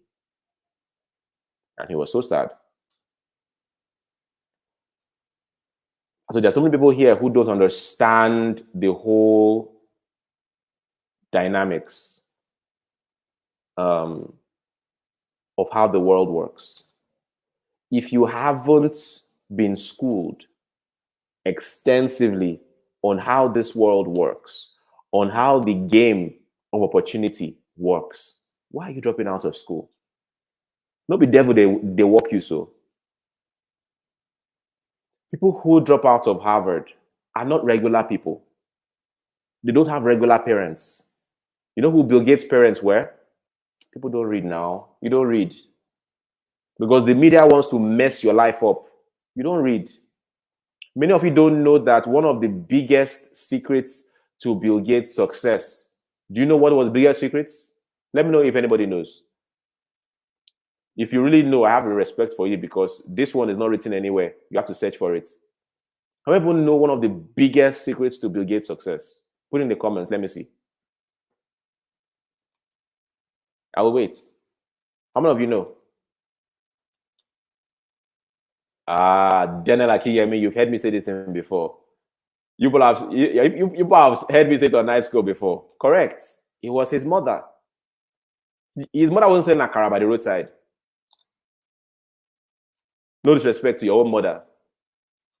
But you can't compare yourself to Bill Gates. Your father don't get, your man no get, and you want to jump out of school. Are you okay? Go and research. Bill Gates' mother was one of the most influential women of her time. You know, go and Google it. Go Google it. If you don't search, you won't find, because they downplay that. They like to just they like to just hype the sensational part of it. His mother was one of the most influential women of her time. She is the one that got Bill Gates through connection, that interview. His mother was I think her name was Mary or so. She was the chairwoman of one thing called United Way. She was the first woman ever to occupy that office. So the chairman of that board. And one of the board members was the chairman of IBM. Do you understand? The chairman of IBM was a regular board member on a board where she was chairwoman. She was influential. She just had a casual conversation with the man and like, see, my son has this idea, organize a meeting and hear him out. Went, had that meeting, boom, deal was sealed. You guys would be like, oh, but he dropped, what? He didn't drop out, obviously, with poor parents, so, you know. So anyway, there's some people who, this is the time where you should be trying to get the best. And I said, don't just finish school, but finish with a first-class degree if you can. While you are in school, because the only counsel you have is the counsel of your mates who are just as clueless as you, you do not know the value of a first-class degree. Because somebody has lied to you and said that you can make millions with affiliate marketing. Yeah, I'm affiliate marketing. So why am I even wasting time in school? School is scam, I beg. All my life, I did trigonometry in school. I've come out in the real world and I've not used it one day. I've not used my certificate one day. My brother, my sister, be very careful. Be very careful. Half-truths everywhere in the school of the poor. And where you are unclear, ask questions. Respectfully, ask questions. All right? There are some of you here who have sent me DMs before asking me a question. And when I responded to you, you were surprised. Maybe you were thinking it was maybe an assistant. No, it was actually me. We're living in a time when you can, if you are unclear about something, you can ask questions. You have somebody like JD, Joyce Daniels, ask questions, right? I may not have all the time in the world, but if you are someone that has sense and you know how to talk, you know how to make your questions concise, don't waste my time, I will respond. I always respond to all DMs, right? But you need to be smart, know how to ask your questions. What I'm saying is ask for clarity where you are not clear. All right. Do not now, because of lack of knowledge, waste your youth. You waste your youth chasing, terrible advice, and now it's all gone. How can you now start seeking for redemption? It's hard. Not everybody finds it. You know, Jesus Christ once said that the way to destruction is broad. Again, your preachers have told you that he meant hell. The way to hell, he did not say hell, he said destruction. It's a metaphor. All right, but the way to life is what? Is narrow. It's not just narrow. He said, and few there be that find it. As if life is not hard enough. First of all, it's narrow to walk through. But to find it in the first place, now war. Anything that sounds like popular doctrine, be very careful. Analyze it very rigorously. All right? All right. Verse 6. Blessings crown the head of the righteous, but violence overwhelms the mouth of the wicked. All right? And you know how the poor people in Nigeria say it? They try to make it sound sweet. They call it violence. All right? Where you are getting in people's comment section and spewing all kinds of garbage. Let that behavior be far from you. Lay hands on yourself now and be delivered from that spirit of violence. All right? It didn't even say physical violence. It said what? Violence overwhelms the mouth of the wicked. Resist the urge to get into people's comment section, say you are correcting them. What is wrong with you? Why are you doing that? If you love somebody so much, send them a DM. Take it private. People are dealing with enough in their lives. You want to just condemn somebody. You're going to come and say, useless person. See the way you don't talk like that. That's mental poverty. All right? Know how to season your words with salt. And also know whether your words are even necessary in the first place. All right? And we even live in a time where the violence of your mouth can be used against you in future. All everything you've ever tweeted and commented, they are all stored somewhere. One day, you get to your big promotion, they'll bring it out. This is a very unforgiving world. On one hand, they promote freedom of speech. On another hand, they are keeping archives of everything. Be very careful. Okay? The violence overwhelms the mouth of the wicked. Be very careful. Okay? The name of the righteous is used in blessings, and the name of the wicked will rot. Self-explanatory, okay? People like to associate with people that are doing great things. Oh, I know this person. I know that person, right? It's self-explanatory, okay? The wise in the heart accept commands, but a chattering fool comes to ruin. I remember the first time I saw Miles Monroe in person. He was in Lagos, and he was teaching at an event. I was there. One of the things I remember from that event in 2014, he said, when you're in the presence of wise people, that's not the time to talk. That's the time to listen. Because when you talk, you are only repeating what you already know. But when you listen, you learn what the other person knows. I never forgot that from Miles Monroe. All right. So it says here that what the wise in heart accept commands. And again, don't be put off by commands. No, it means other things: instruction, advice, counsel. But a chattering fool, you're always talking. You want to be seen as wise and smart. Empty barrels make the loudest noise. Okay, verse 9.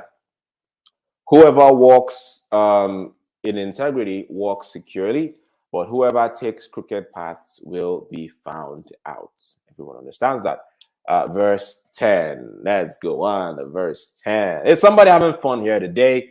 Are you having fun? Take a screenshot right now. Pepper your enemies on Instagram. Your enemies on Instagram. I'm joking. No, you don't have any enemies on Instagram. But anyway, pepper everybody else on Instagram that is busy watching World Cup and not here watching Wiser, so they can get wiser. This is a product of Joyce Daniels International Global Conglomerates. Subscribe to this channel if you are not subscribed. Click like on the video so that when subsequent videos come out here, you are going to be the first to know. Click like and subscribe. Hit the bell notification icon so that you get subsequent episodes of Wiser with Joyce Daniels and all other programs that will be coming out of this channel. Okay? Okay. All right? Take a screenshot, post an Instagram story, tag Joyce Daniels, tag John Obidi, and say some fantastic things you are learning here. All right? And then we will try to have a look and repost you. Okay, do that. Make sure you do that. Very important. Important. Number 10, verse 10. Whoever winks maliciously causes grief, and a chattering fool comes to ruin. So, back in the day, I guess winking was a signal for mischief, trying to plot against someone. It causes grief. And winking maliciously also can refer metaphorically to talking bad about people and degrading people's reputation to others. Try to resist that temptation. It takes a great level of spiritual maturity and emotional maturity to be going through bad things in life, but to not medicate that by trying to verbally bring other people down. It takes a lot of self-awareness too. So you've got to be very careful. Okay, when you wing my, when you let me see, I told you, I need, for that moment, it makes you feel better. No, resist that. Do not do that. Okay, a chattering fool, you're always gossiping. The person you are gossiping to is taking notes that you can't be trusted. Be very careful. Okay, if there's any time you're going to talk about a person, make sure it's something good. If you can't say something good, just be quiet. Any word you say will be held, it can and will be held against you in the court of law. You have the right to remain silent. Okay, verse 11. The mouth of the, let me see. Okay. The mouth of the righteous is a fountain of life, but the mouth of the wicked conceals violence. Okay. And that's why I always tell people that me, John Obidi, you can bet with me. All right. Take me up on this bet. You will never find my comment anywhere on social media. I don't comment loosely. The only time I leave a comment on anybody's post is if I am either praising them, agreeing with what they are saying, or helping to shed more light, but in the direction of agreeing with what they are saying. If I disagree, I will not say it in the comments. I'll just scroll away. People that don't have sense, because you were educated in the school of the poor, you just say something you disagree with, and you go to the comments. I disagree. What are you scoring points for? What do you think you are really accomplishing? You're not wise now. And I remember one time I was teaching public speaking. Yeah. I was teaching about public speaking, and I was teaching about one other side of public speaking. I said, when you go for a public speaking event, you're invited to speak. Either you're on a panel or you're going to speak before someone, after somebody. Be very wise and prudent about how you handle yourself there. Listen very carefully, because one of the greatest rewards of a public speaking engagement is not really always the money that you are being paid, if at all you're being paid. It's not the adoration of the audience. It's the relationships that you form with the speakers that are also there with you.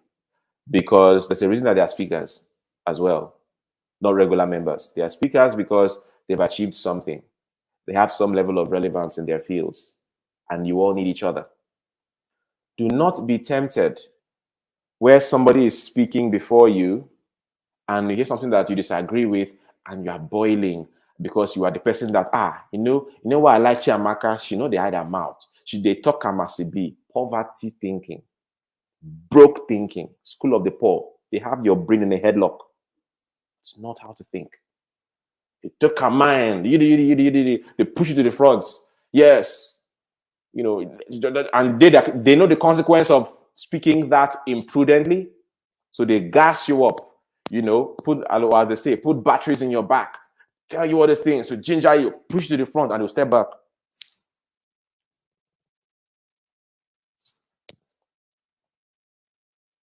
You hear what a fellow speaker is saying, and you're like, and you step up, and you start countering. This person said this thing, but I disagree. Really? Freedom fighter. Wow. You don't get home training at all. You will enjoy the fervency of the moment. Oh. You will enjoy the emotional satisfaction that comes with untethered speech and speaking your mind without any borders. You will enjoy the moment. Maybe even the people in the audience will applaud you. Those people cannot help you. Majority of them cannot help you. The people you need help from are your fellow speakers. Be very prudent. Even if you disagree, spend sufficient amount of time in your mind thinking about how to couch it or whether to even leave it and leave the matter alone. It's not that important to bring up. It's not that important. The person not come on stage and start saying that Jesus Christ is the devil, right? It's not that serious. So what did they just say? They said that farmers are better than teachers. It's not that, okay.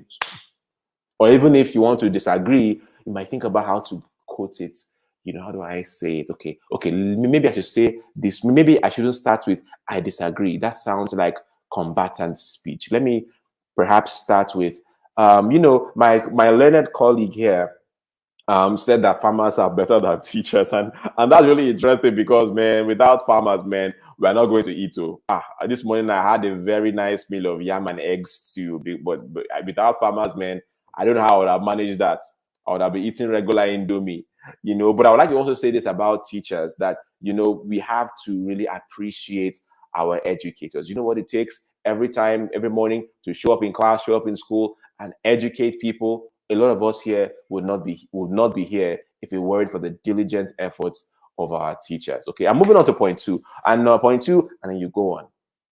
You have made your point without being a fool. Right? You have made your point. And anybody who is learned there will be like, wow, look at how intelligently they made their point without stirring up strife, without unnecessarily creating this, you have won hearts and minds. Even the person that you disagreed with is like, wow, I want to be friends with this person. Yeah. So be very careful. I don't know what verse I was on. I think it was 11. Yeah, where it said, where it was the mouth. Let me see. It was the mouth of the righteous is a fountain of life. It's a fountain of life. Every time that you speak, people are like, wow. When this person is speaking, I'm always feeling blessed. I'm always feeling watered. I'm always feeling refreshed. I'm always feeling inspired. One thing I had to learn in my growing up years, right, that you need to learn as well, is the habit of giving compliments. Because a lot of us, when we were growing up, we didn't get compliments from our family members because they say, if we compliment her too much, her head will start swelling.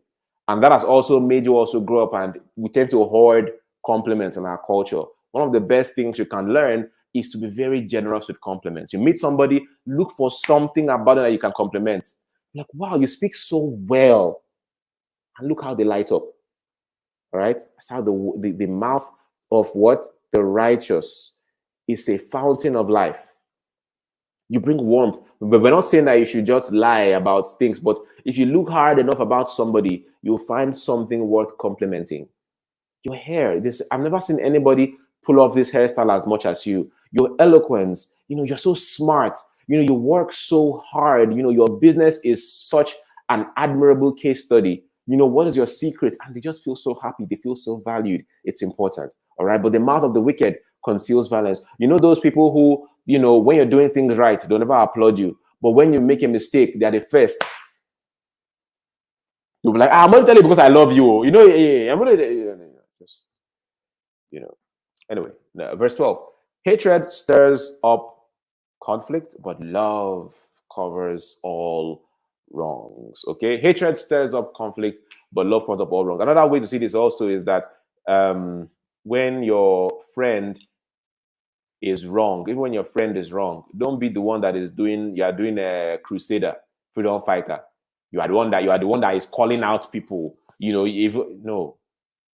Love has a great degree of empathy built in. where even if your friend was wrong, you cover them in the public eye, cover them. In private, you can have your conversations, but it's not you that would bring it outside, so that the mindless masses can applaud you for being the judgmental fellow. No, love covers over all wrongs. All right. 13. Wisdom is found on the lips of the discerning, but a rod is for the back of one. See, Solomon has very violent speech. I don't understand what kind of words that is. When people say that I have violence, I don't have violence. Look at Solomon. Solomon is just giving everybody hot. He's coming for everybody, snatching wigs and everybody's collars. What is that? Okay. Wisdom is on the mouth of the discerning, right? But a rod is for the back of one who has no sense. In modern day parlance, we would say learn to read the room. You don't just say anything at any time, okay? You need to learn to read the room. Not everything you got to say at any point in time and to just anybody. All right. Verse 14. The wise store up knowledge, but the mouth of a fool invites ruin. There are two ways to look at that. So you can look at it on the obvious level where it says the wise like to get knowledge, they like to learn and read, and that's important. But because the next verse has to be related, and he's saying that, but the mouth of a fool invites ruin, you can understand that there might be a different meaning to that first part. So the wise storing up knowledge, it means that they are not hasty to share what they know. Because if you look at the next verse, it says, but the mouth of a fool. So it's talking about the mouth. So your mouth is not all the time you share knowledge. You've got to read the room. The wise store it up, keep it. Another thing that Solomon said somewhere else, where he said, a foolish man says everything that is in his heart, but a wise man keeps sitting until afterward. There are different translations there. Okay.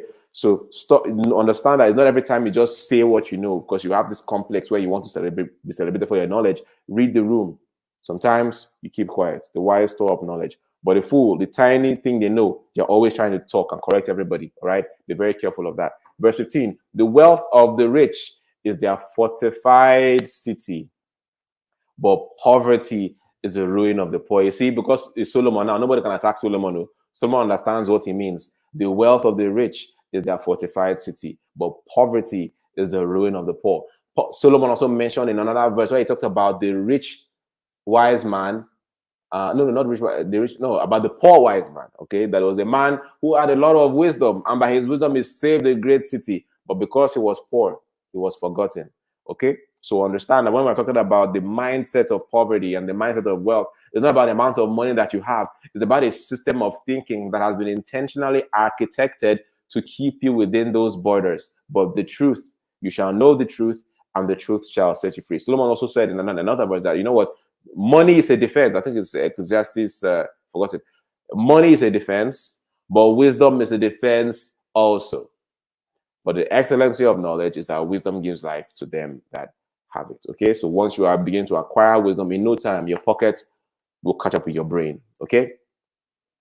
16, the wages of the righteous is life, but the earnings of the wicked are sin and death. Okay, verse 17, whoever heeds discipline shows the way to life. Same thing. But whoever ignores correction leads others astray. This is very important, especially for when we are in our younger years, because there's something I talk about called the banana peel of youth. When you're a lot younger, because you haven't lived long enough. That's why you see that people that are much older tend to be, not all, but generally they tend to be slower in speech and in action, because they have a lot of historical context in their personal lives that help them be more measured in their actions.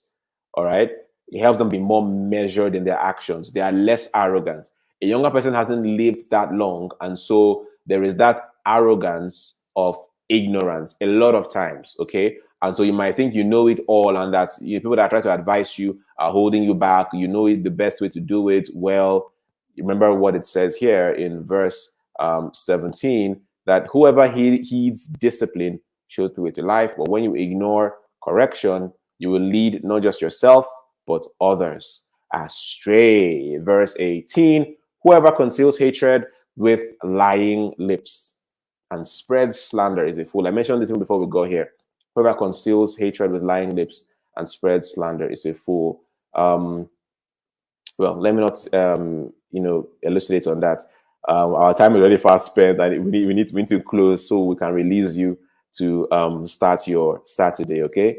Verse 19: sin is not ended by multiplying words, but the prudent hold their tongues. It's interesting poetry there. What it's just saying is that where you are, or where there's a multitude of words, there is a lot of sin. You are likely to say something that puts you in trouble, all right, and other people too in trouble. But the prudent hold their tongues. The thing about the tongue is that there are so many things you can do to people and never forget. But words, oh my goodness, words are so powerful. Words are so powerful. Be very careful. It's when you say something, there are things that people say that they will never forget for a lifetime. Okay, very careful. Okay, the tongue, verse 20, of the righteous is choice silver, but the heart of the wicked is of little value. Wow. Such violence, Solomon, such violence. All right, verse 21. Okay, just repeating about being prudent about what you say and how you say it and how you live. The lips of the righteous nourish many. Hey, see, it's my blood pressure. What kind? But fools die for lack of sense. Hey, please, where is the Passion Translation? Many young people that don't like violence, you people like the Passion Translation or the Message Translation, the one that makes you feel like, oh, But this NIV is even King James, so violent, especially when it's written by Solomon. Say, but fools die for lack of sense. Wow. Self-explanatory. The blessing of the Lord brings wealth without painful toil for it. I remember something I learned from Olakule Shiroyan, where he said that there's a difference between hard work and toil. When you don't have wisdom, you are likely going to be toiling. Hard work is good, but not toil. Yeah. Verse 23, a fool finds pleasure in wicked schemes, but a person of understanding delights in wisdom. There's something I learned called, and it's used in leadership and even in the business world, in the career world. It's called enlightened self-interest. All right. You might be looking at it that you're saying, oh, be good so that, be good to your neighbor. No, being good to your neighbor is enlightened self-interest. You are acting in your own self-interest. And it's enlightened because you know that by being good to the other person, you are also acting in your own best interest because they will also likely be good to you, or at least they will not be evil towards you. It's enlightened self-interest. A fool does not understand enlightened self-interest. So they think that by taking advantage of other people, they are gaining the advantage. All right. But enlightened self-interest understands that when you are good to people, they will also be good to you, and your reputation is gold. Okay.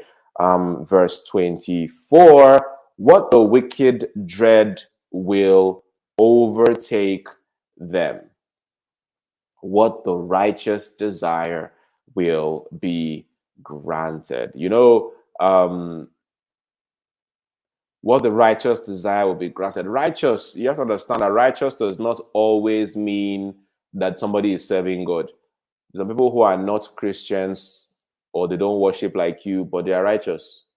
All right. If you look into the New Testament, I think in the book of Acts, there was a soldier called Cornelius. He did not worship the monotheistic God of, the Bible. He was worshiping his Roman gods.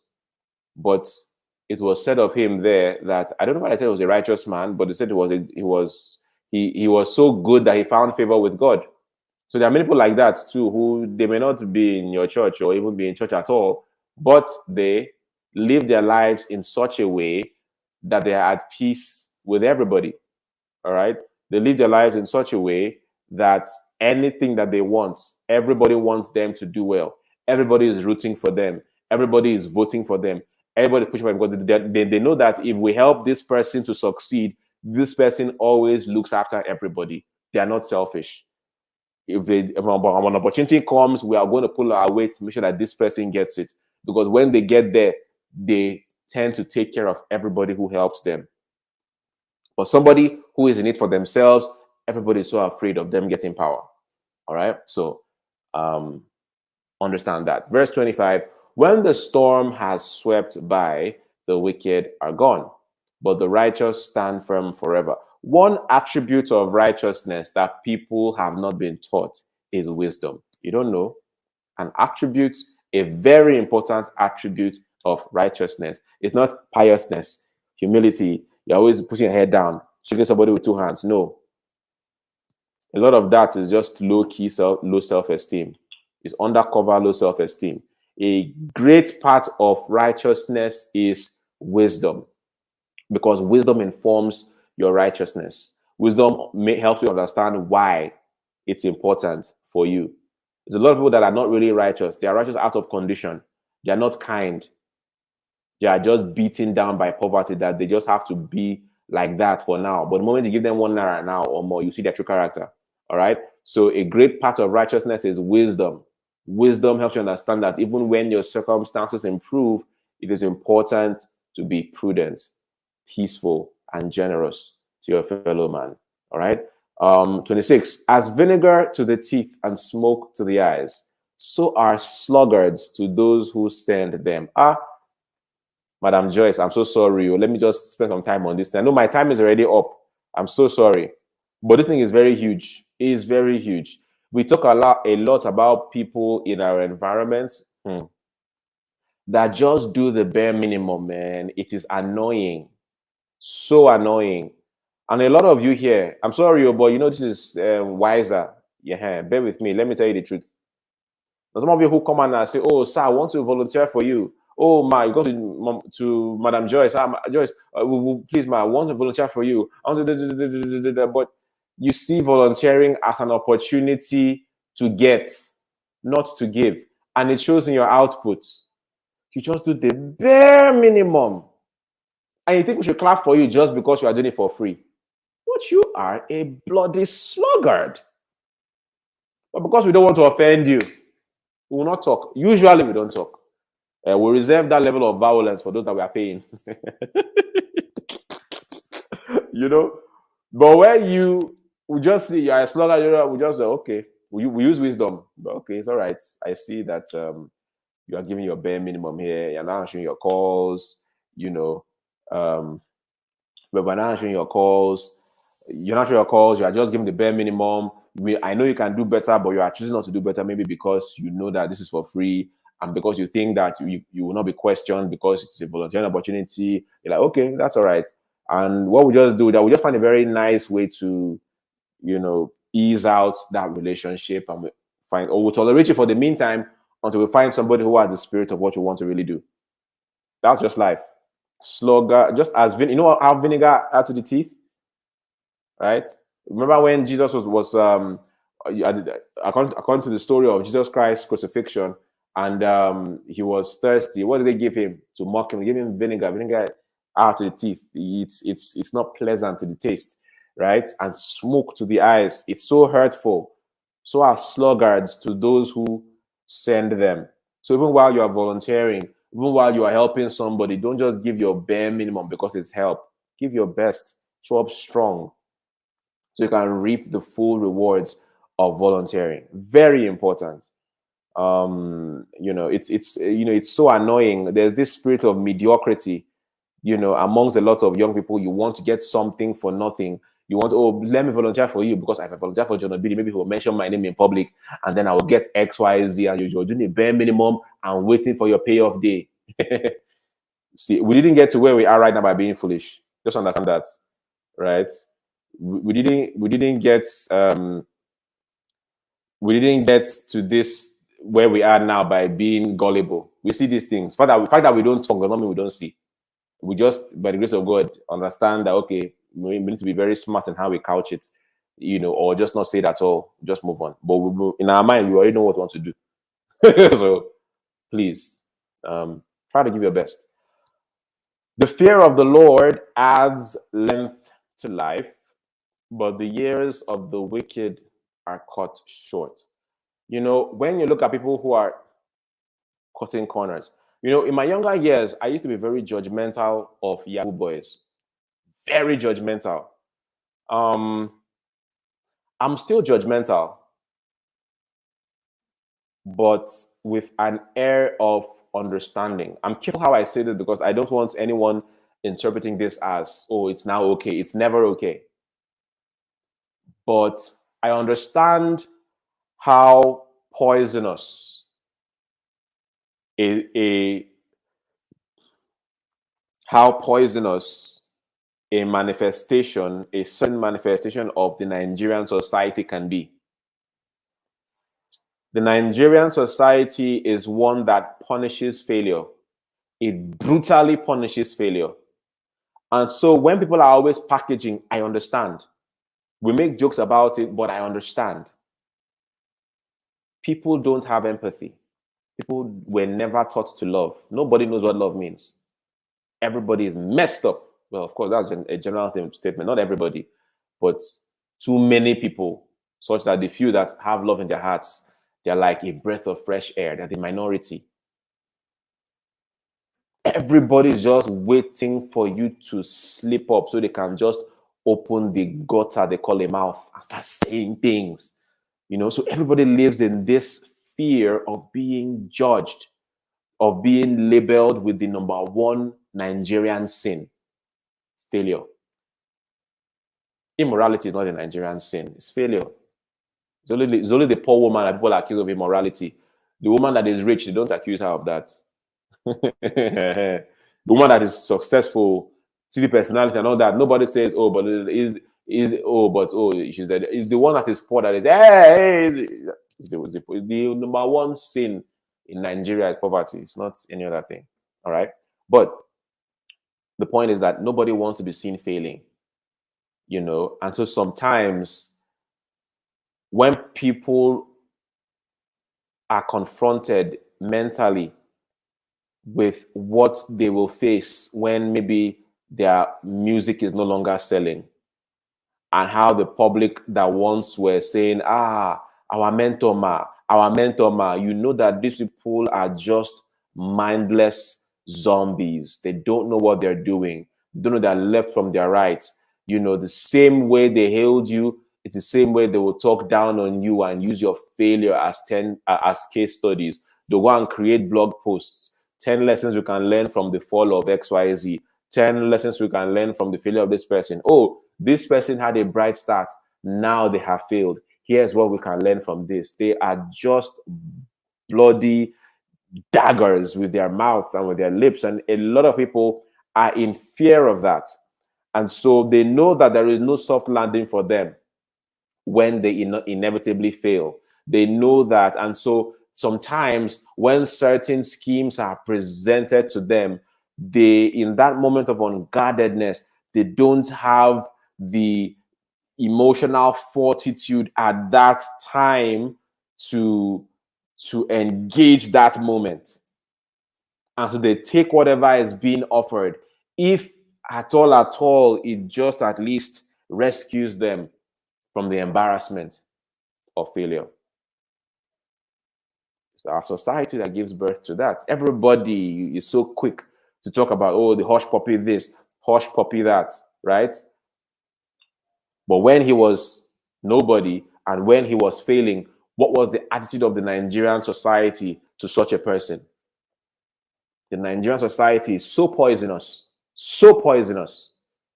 Everything wants to kill you because you are a poor person. You're on the road, the police officer is trying to extort you, the policeman is trying to frame you for crimes that you are even too poor to commit. Poverty is the only cardinal sin.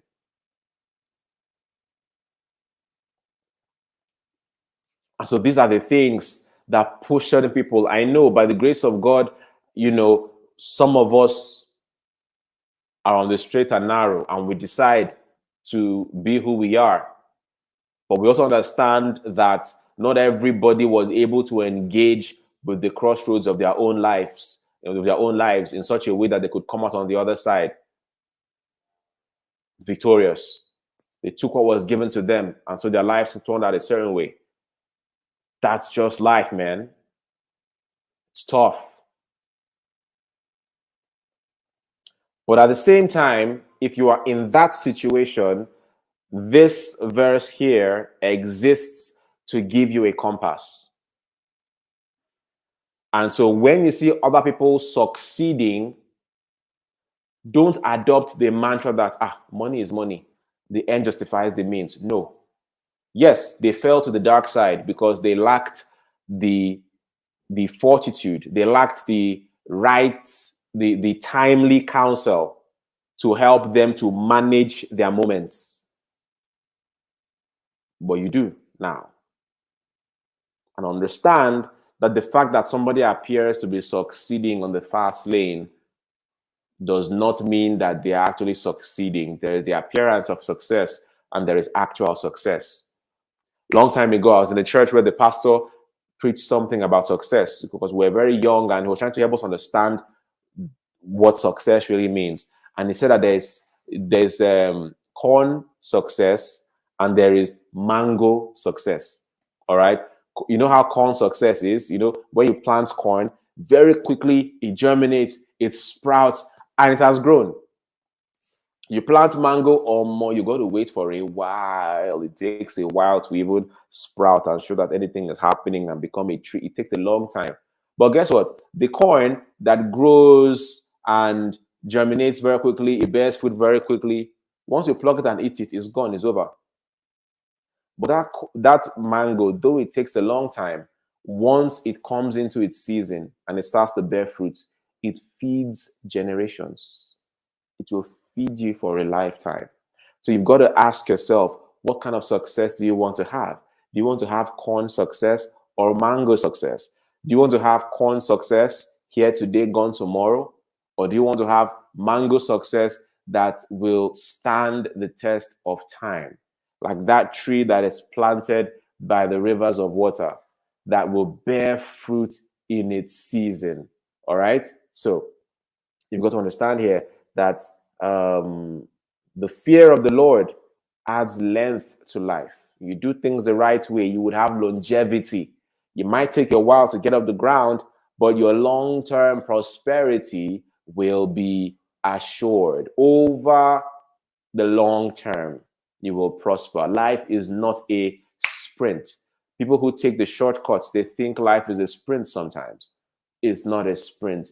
It's a marathon. And if you look at how marathon runners run their race, it's different from how sprinters run their race. Sprinters take off with the burst of energy because the race is short. But life is not a sprint. It's generally a marathon. So you look at how marathon runners start, it's not with a burst of energy. They start off at a pace that they know would help them to sustain the entire race. All right. So the fear of the Lord adds length to life. The years of the wicked are cut short. Okay. 28. The prospect of the righteous is joy, but the hopes of the wicked comes to nothing. Same thing as verse 27. We're coming to the end. Verse 29 says, the way of the Lord is a refuge for the blameless, but it is the ruin of those who do evil. There are consequences to everything that we do. For those of us who are well aware and respectful of consequence, it is a refuge. But for those who have no regard for consequence, of course, it is going to bring you to ruin. All right. In the kingdom of man, there are consequences. All right. There are, even whether you believe in heaven or hell or not, in the kingdom of man, there are consequences. There is prison. There is, there are situations that your wickedness can create that will bring your hell speedily to earth. All right. So the prospect of the righteous is joy. The way of the Lord is a refuge for the blameless, but is the ruin of those who do evil. The righteous will never be uprooted, but the wicked will not remain in the land. From the mouth of the righteous comes the fruit of wisdom, but a perverse tongue will be silenced. You know, I've always told you guys to please unfollow all those blogs. You know them. You have no business being there. All those websites, you have no business being there, right? I've name dropped in the past a number of them. One I always say is Naira Land. What are you doing getting your news from Naira Land? It's a place where there's a lot of bigotry and hatred that nobody wants to moderate. In time, you will start talking like that. You might say, yeah, but I learned one or two things from there. Yes. But you're not careful to see that on your way to learning it, you are going to see other things that will catch your eye and are being sowed there. All right. Where wealthy people get their information is very different from where poor people get their information. Be smart. All right. So what we're talking about, from the mouth of the right, from the mouth of the righteous comes the fruit of wisdom. The fruit of wisdom. Where does it get? How does it get to your mouth in the first place? All right.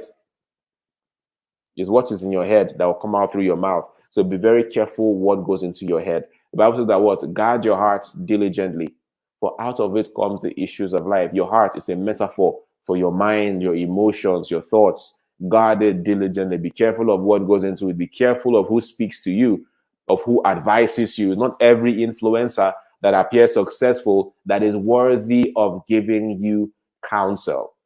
In little time, you will start to sound like them and parrot their talking points. Make sure that the people that you listen to, like Joyce Daniels, all right, are people that if you start sounding like them, it's a thing that you will be proud of. Okay, so from the mouth of the righteous comes the fruit of wisdom, but a perverse tongue will be silenced. Okay, and verse 32, the lips of the righteous know what finds favor. I love this. You know when I told you that one critical element of righteousness is wisdom? I'm sure you've never heard that before. Okay? Verse 32 really puts that into perspective. It says what? The lips of the righteous know. Where have you ever seen anybody tell you that knowledge is part of righteousness? Because they want to just manipulate you into thinking that righteousness means, oh, humility, you know, and your humility, because they want to give you a religion that makes you act like a well-behaved slave. A well-behaved slave. You know, so they remove that part. No, a critical element of righteousness is knowledge, wisdom, prudence. It's not always, oh, turn the other cheek. No, that all those ones are the ones that they package for you to keep you a well-kept slave. If the people that are even preaching it to you don't even practice it that way. But they know that in order to keep the hierarchy the way it is, they have to give you a version of the truth that keeps you weak. Very few emphasize knowledge, wisdom, critical thinking, understanding. A critical element of righteousness is wisdom.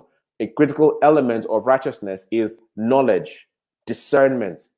It's a critical element of righteousness. You're not righteous because you do good. You are righteous because you are prudent. Yeah.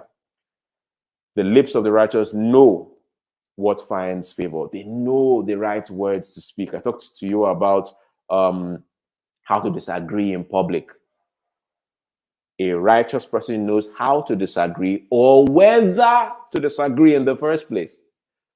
All right. And I learned from Mike Murdoch, he said, not every battle has a reward. I want freedom fighters. All right.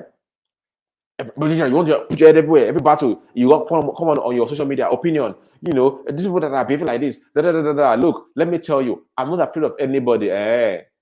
Let me tell you, that's how John the Baptist lost his head. Not everything that happened in the Bible is something you are supposed to copy. A wise person knows that. A large part of the Bible is just history. And if you don't have sense, you would think that everything in the Bible is instructional. So when John the Baptist was out there calling out, you know, was it Herod, I think? Calling out Herod in public, embarrassing him all in the name of truth. If you don't have sense, you go and copy that. But if you are wise, you will keep on reading to see how that strategy played out. Was arrested, thrown into jail, And again, most of you don't even read your Bible. You just read what your pastor, the text the pastor gives you for the sermon. And you don't even read itself. You just look at the projector on the screen. Done. You go home. So there's so much you don't know. There's so much that has been edited in the Bible. So you don't even know what is in there. The real truth is taken away from you. Yeah? If you keep on reading this, it tells you that while they didn't just cut off his head. John the Baptist sent his disciples to Jesus to say, I'm in prison. Won't you save me?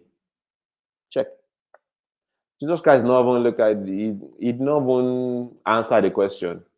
He answered with one funny parable. Saying, that's not even the most important thing. Let John understand that the most important thing is that God's will is being done. They marketed this Jesus to you as one babalawo. Anything you ask in my name, the disappointment that will meet you if you don't use wisdom. Hey, I remember one of my pastor in the first sticky church I ever attended. He said something. He said, don't try to use faith to solve what wisdom could have avoided. Never forgot that. Reverend James Aregan of Church Unusual, Benin City. Never forgot that. He said, never try to use faith. Don't use faith to try to solve a problem that wisdom could have avoided. All this partial gospel. Oh, faith. You have been conditioned into fight or flight. So all your energy is in putting out fires, breaking yokes. Do you know what a yoke is? A yoke is something that is placed on the neck of oxen that helps to control them so they can plow the ground.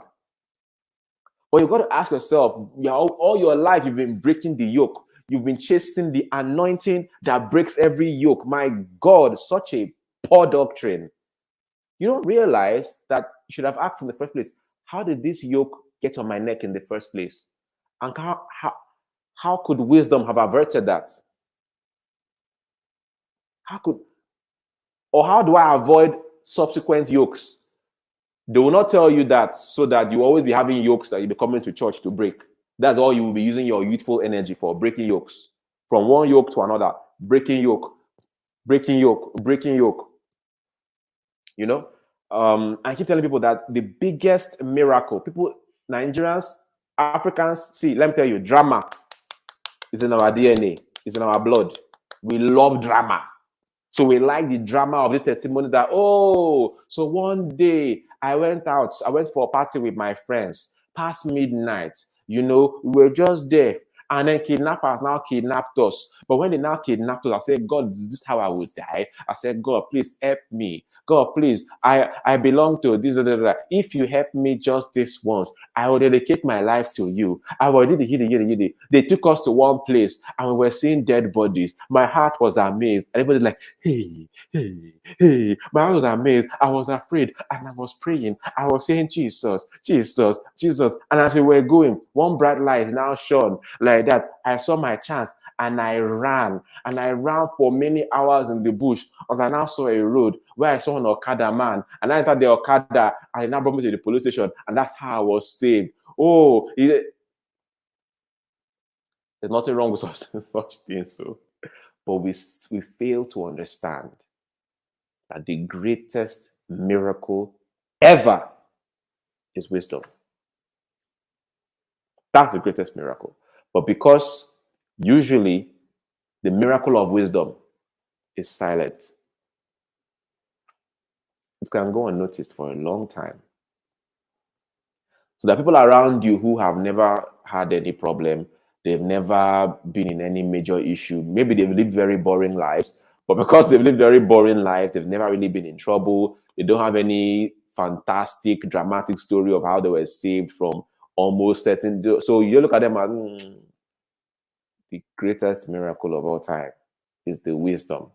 All right. So when we say, lead us not into temptation, The wisdom to not enter the matter in the first place is the greatest miracle of all time. All right. So, what was that last verse? It was the lips of the righteous know wisdom, wisdom.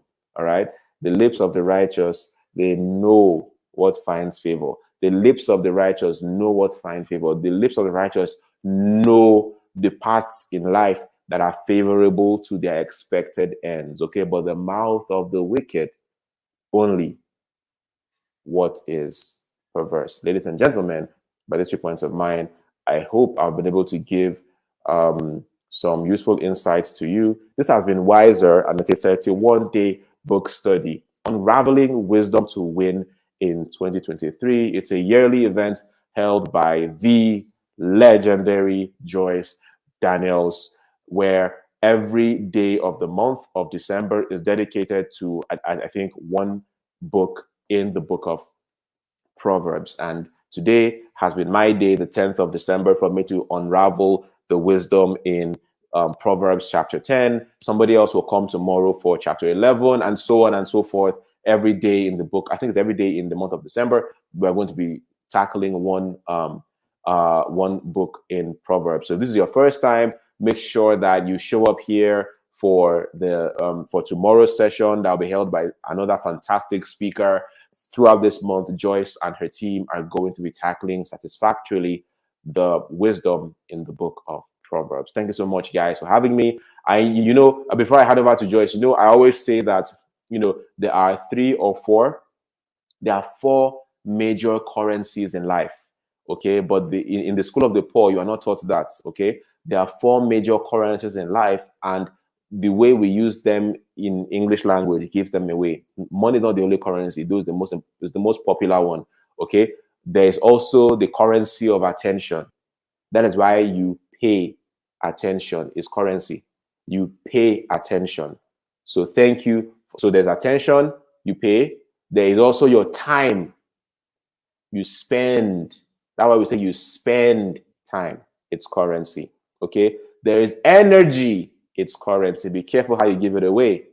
You don't give your time. You invest your time. Okay. So there is your attention. You don't give your attention anyhow. You invest your attention. There's your attention. There is your time. There is your energy. And then, of course, there is your money. But people only know the fourth one. That is money. But there is your attention. You pay attention. There's your time. You spend time. There is your energy, which is why when you have given off of your energy, you see that, oh, I am spent. They are all currency. So today I want to thank you for paying attention. All right. And since you are paying attention, when you pay for something, when you pay something, you must get something in return in that transaction. I hope that by paying attention to me today, you have been able to get something valuable in return, in exchange for this transaction. Thank you so much for paying attention, for spending your time here, for investing your energy on this broadcast. And I hope that by the grace of God, you have the fortitude, the wisdom, and the grace to make the rest of your life the best of your life. God bless you. Daddy J.O. We don't call you Daddy J.O. for nothing. Thank you so much, John, for giving of your time, your energy, your money. Thank you. And your attention to all the details. You gave me one of the best gifts I've received this year, my Amazon Kindle. John, oh, yes. my soul when I received that gift that I was not expecting. And you just keep on giving and giving and giving. Thank you so much. Thank you. We are in your debt, and we'll find different ways to pay. Thank you. My pleasure. The wisdom that you have shared with us. My notes are full, including the last four. I had to quickly write. I was like, before I come up, let me write them, the four currencies, because even me, I didn't know it before. I do know money, and I do know time. I never really know that attention is currency, Now I'm hearing that we pay attention. Meanwhile, they've been telling it to us since we're children. Attention, our attention is what made Mark Zuckerberg rich. Joy. Yes. They monetize our attention. I We will don't let you know. go because We don't if know. not, we will stay here another 30 minutes, John. Because it comes to us free of charge, we don't value it. We just give it away. We pay You pay by attention. giving attention. People, run to everywhere in the world and tell the world what you've heard today, what you've learned. Look for ways to pay it forward. Don't give it to everybody, but give it to somebody you know will value it, needs it, and will value it. Don't, yeah, I always say Aproko work they pay, but there's sometimes that maybe we should check the Aproko. But tell somebody, tell them what you've gotten, share it, share it, share it, put it in the air. Put it in the air, right? And the air controls all the other things around us, the quality of air, quality of life. So put it in the air. Put it in the air. I love you all.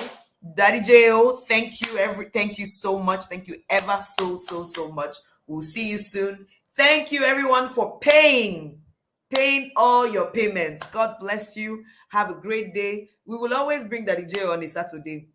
In fact, the only reason, John, let me tell you my truth now, not half truth. The only reason I was telling you look time is because me, I have flights to go and catch now. That's the Sorry, only you. reason. Sorry, If I you. did not have flight to catch, John, you would not. Last year, did you see me tell you talk about time? I was not No. catching any flight. But I'm just looking at my time. Hey, I'm dressed up. I'm carrying my. I have flight to catch. John, hey, not that when you finish, now the same way you dressed and disappear. If not, we would have stayed there 4 hours and do day school. Maybe 6 hours there. See, Saturday school. Thank you. Thank you so much, John. Thank God you. bless you. Thank you. All right. All right, Bye-bye everyone. now. Bye for now. See all the thank yous in the chats. I know you can see them, John. Love you all so much. In fact, I'm so blessed to have you in my space. Thank you. Thank you for believing enough to stay. Thank you even more for putting to practice the things that you've taken away today. I know there was a lot of stuff. Pick two to apply, pick 3 to apply. From time to time, come back to me. Set an alarm that once every month, you should just look at your notes. You may not just look at it. I didn't say come back and watch all the wiser. No. Once every month, set a reminder. Go to your Google Calendar. Well, I use Google Calendar and put today. Just go review wiser notes and set it as recurring monthly. So every month on the 10th, it will remind you, look at wiser notes. You just come and look again, at least just to refresh. Repetition, the law of deep and lasting impression. I love you so much. I'm on my way to go speak somewhere. We'll share it in the WhatsApp groups just in case there might be some people who are in that city and can attend the program live where I'll be speaking this afternoon. We'll just share it later in the groups. Yeah. It's a program for Edo sons and daughters, but even if you're not Edo, we'll be happy to have you there with us. I love you. Bye for now.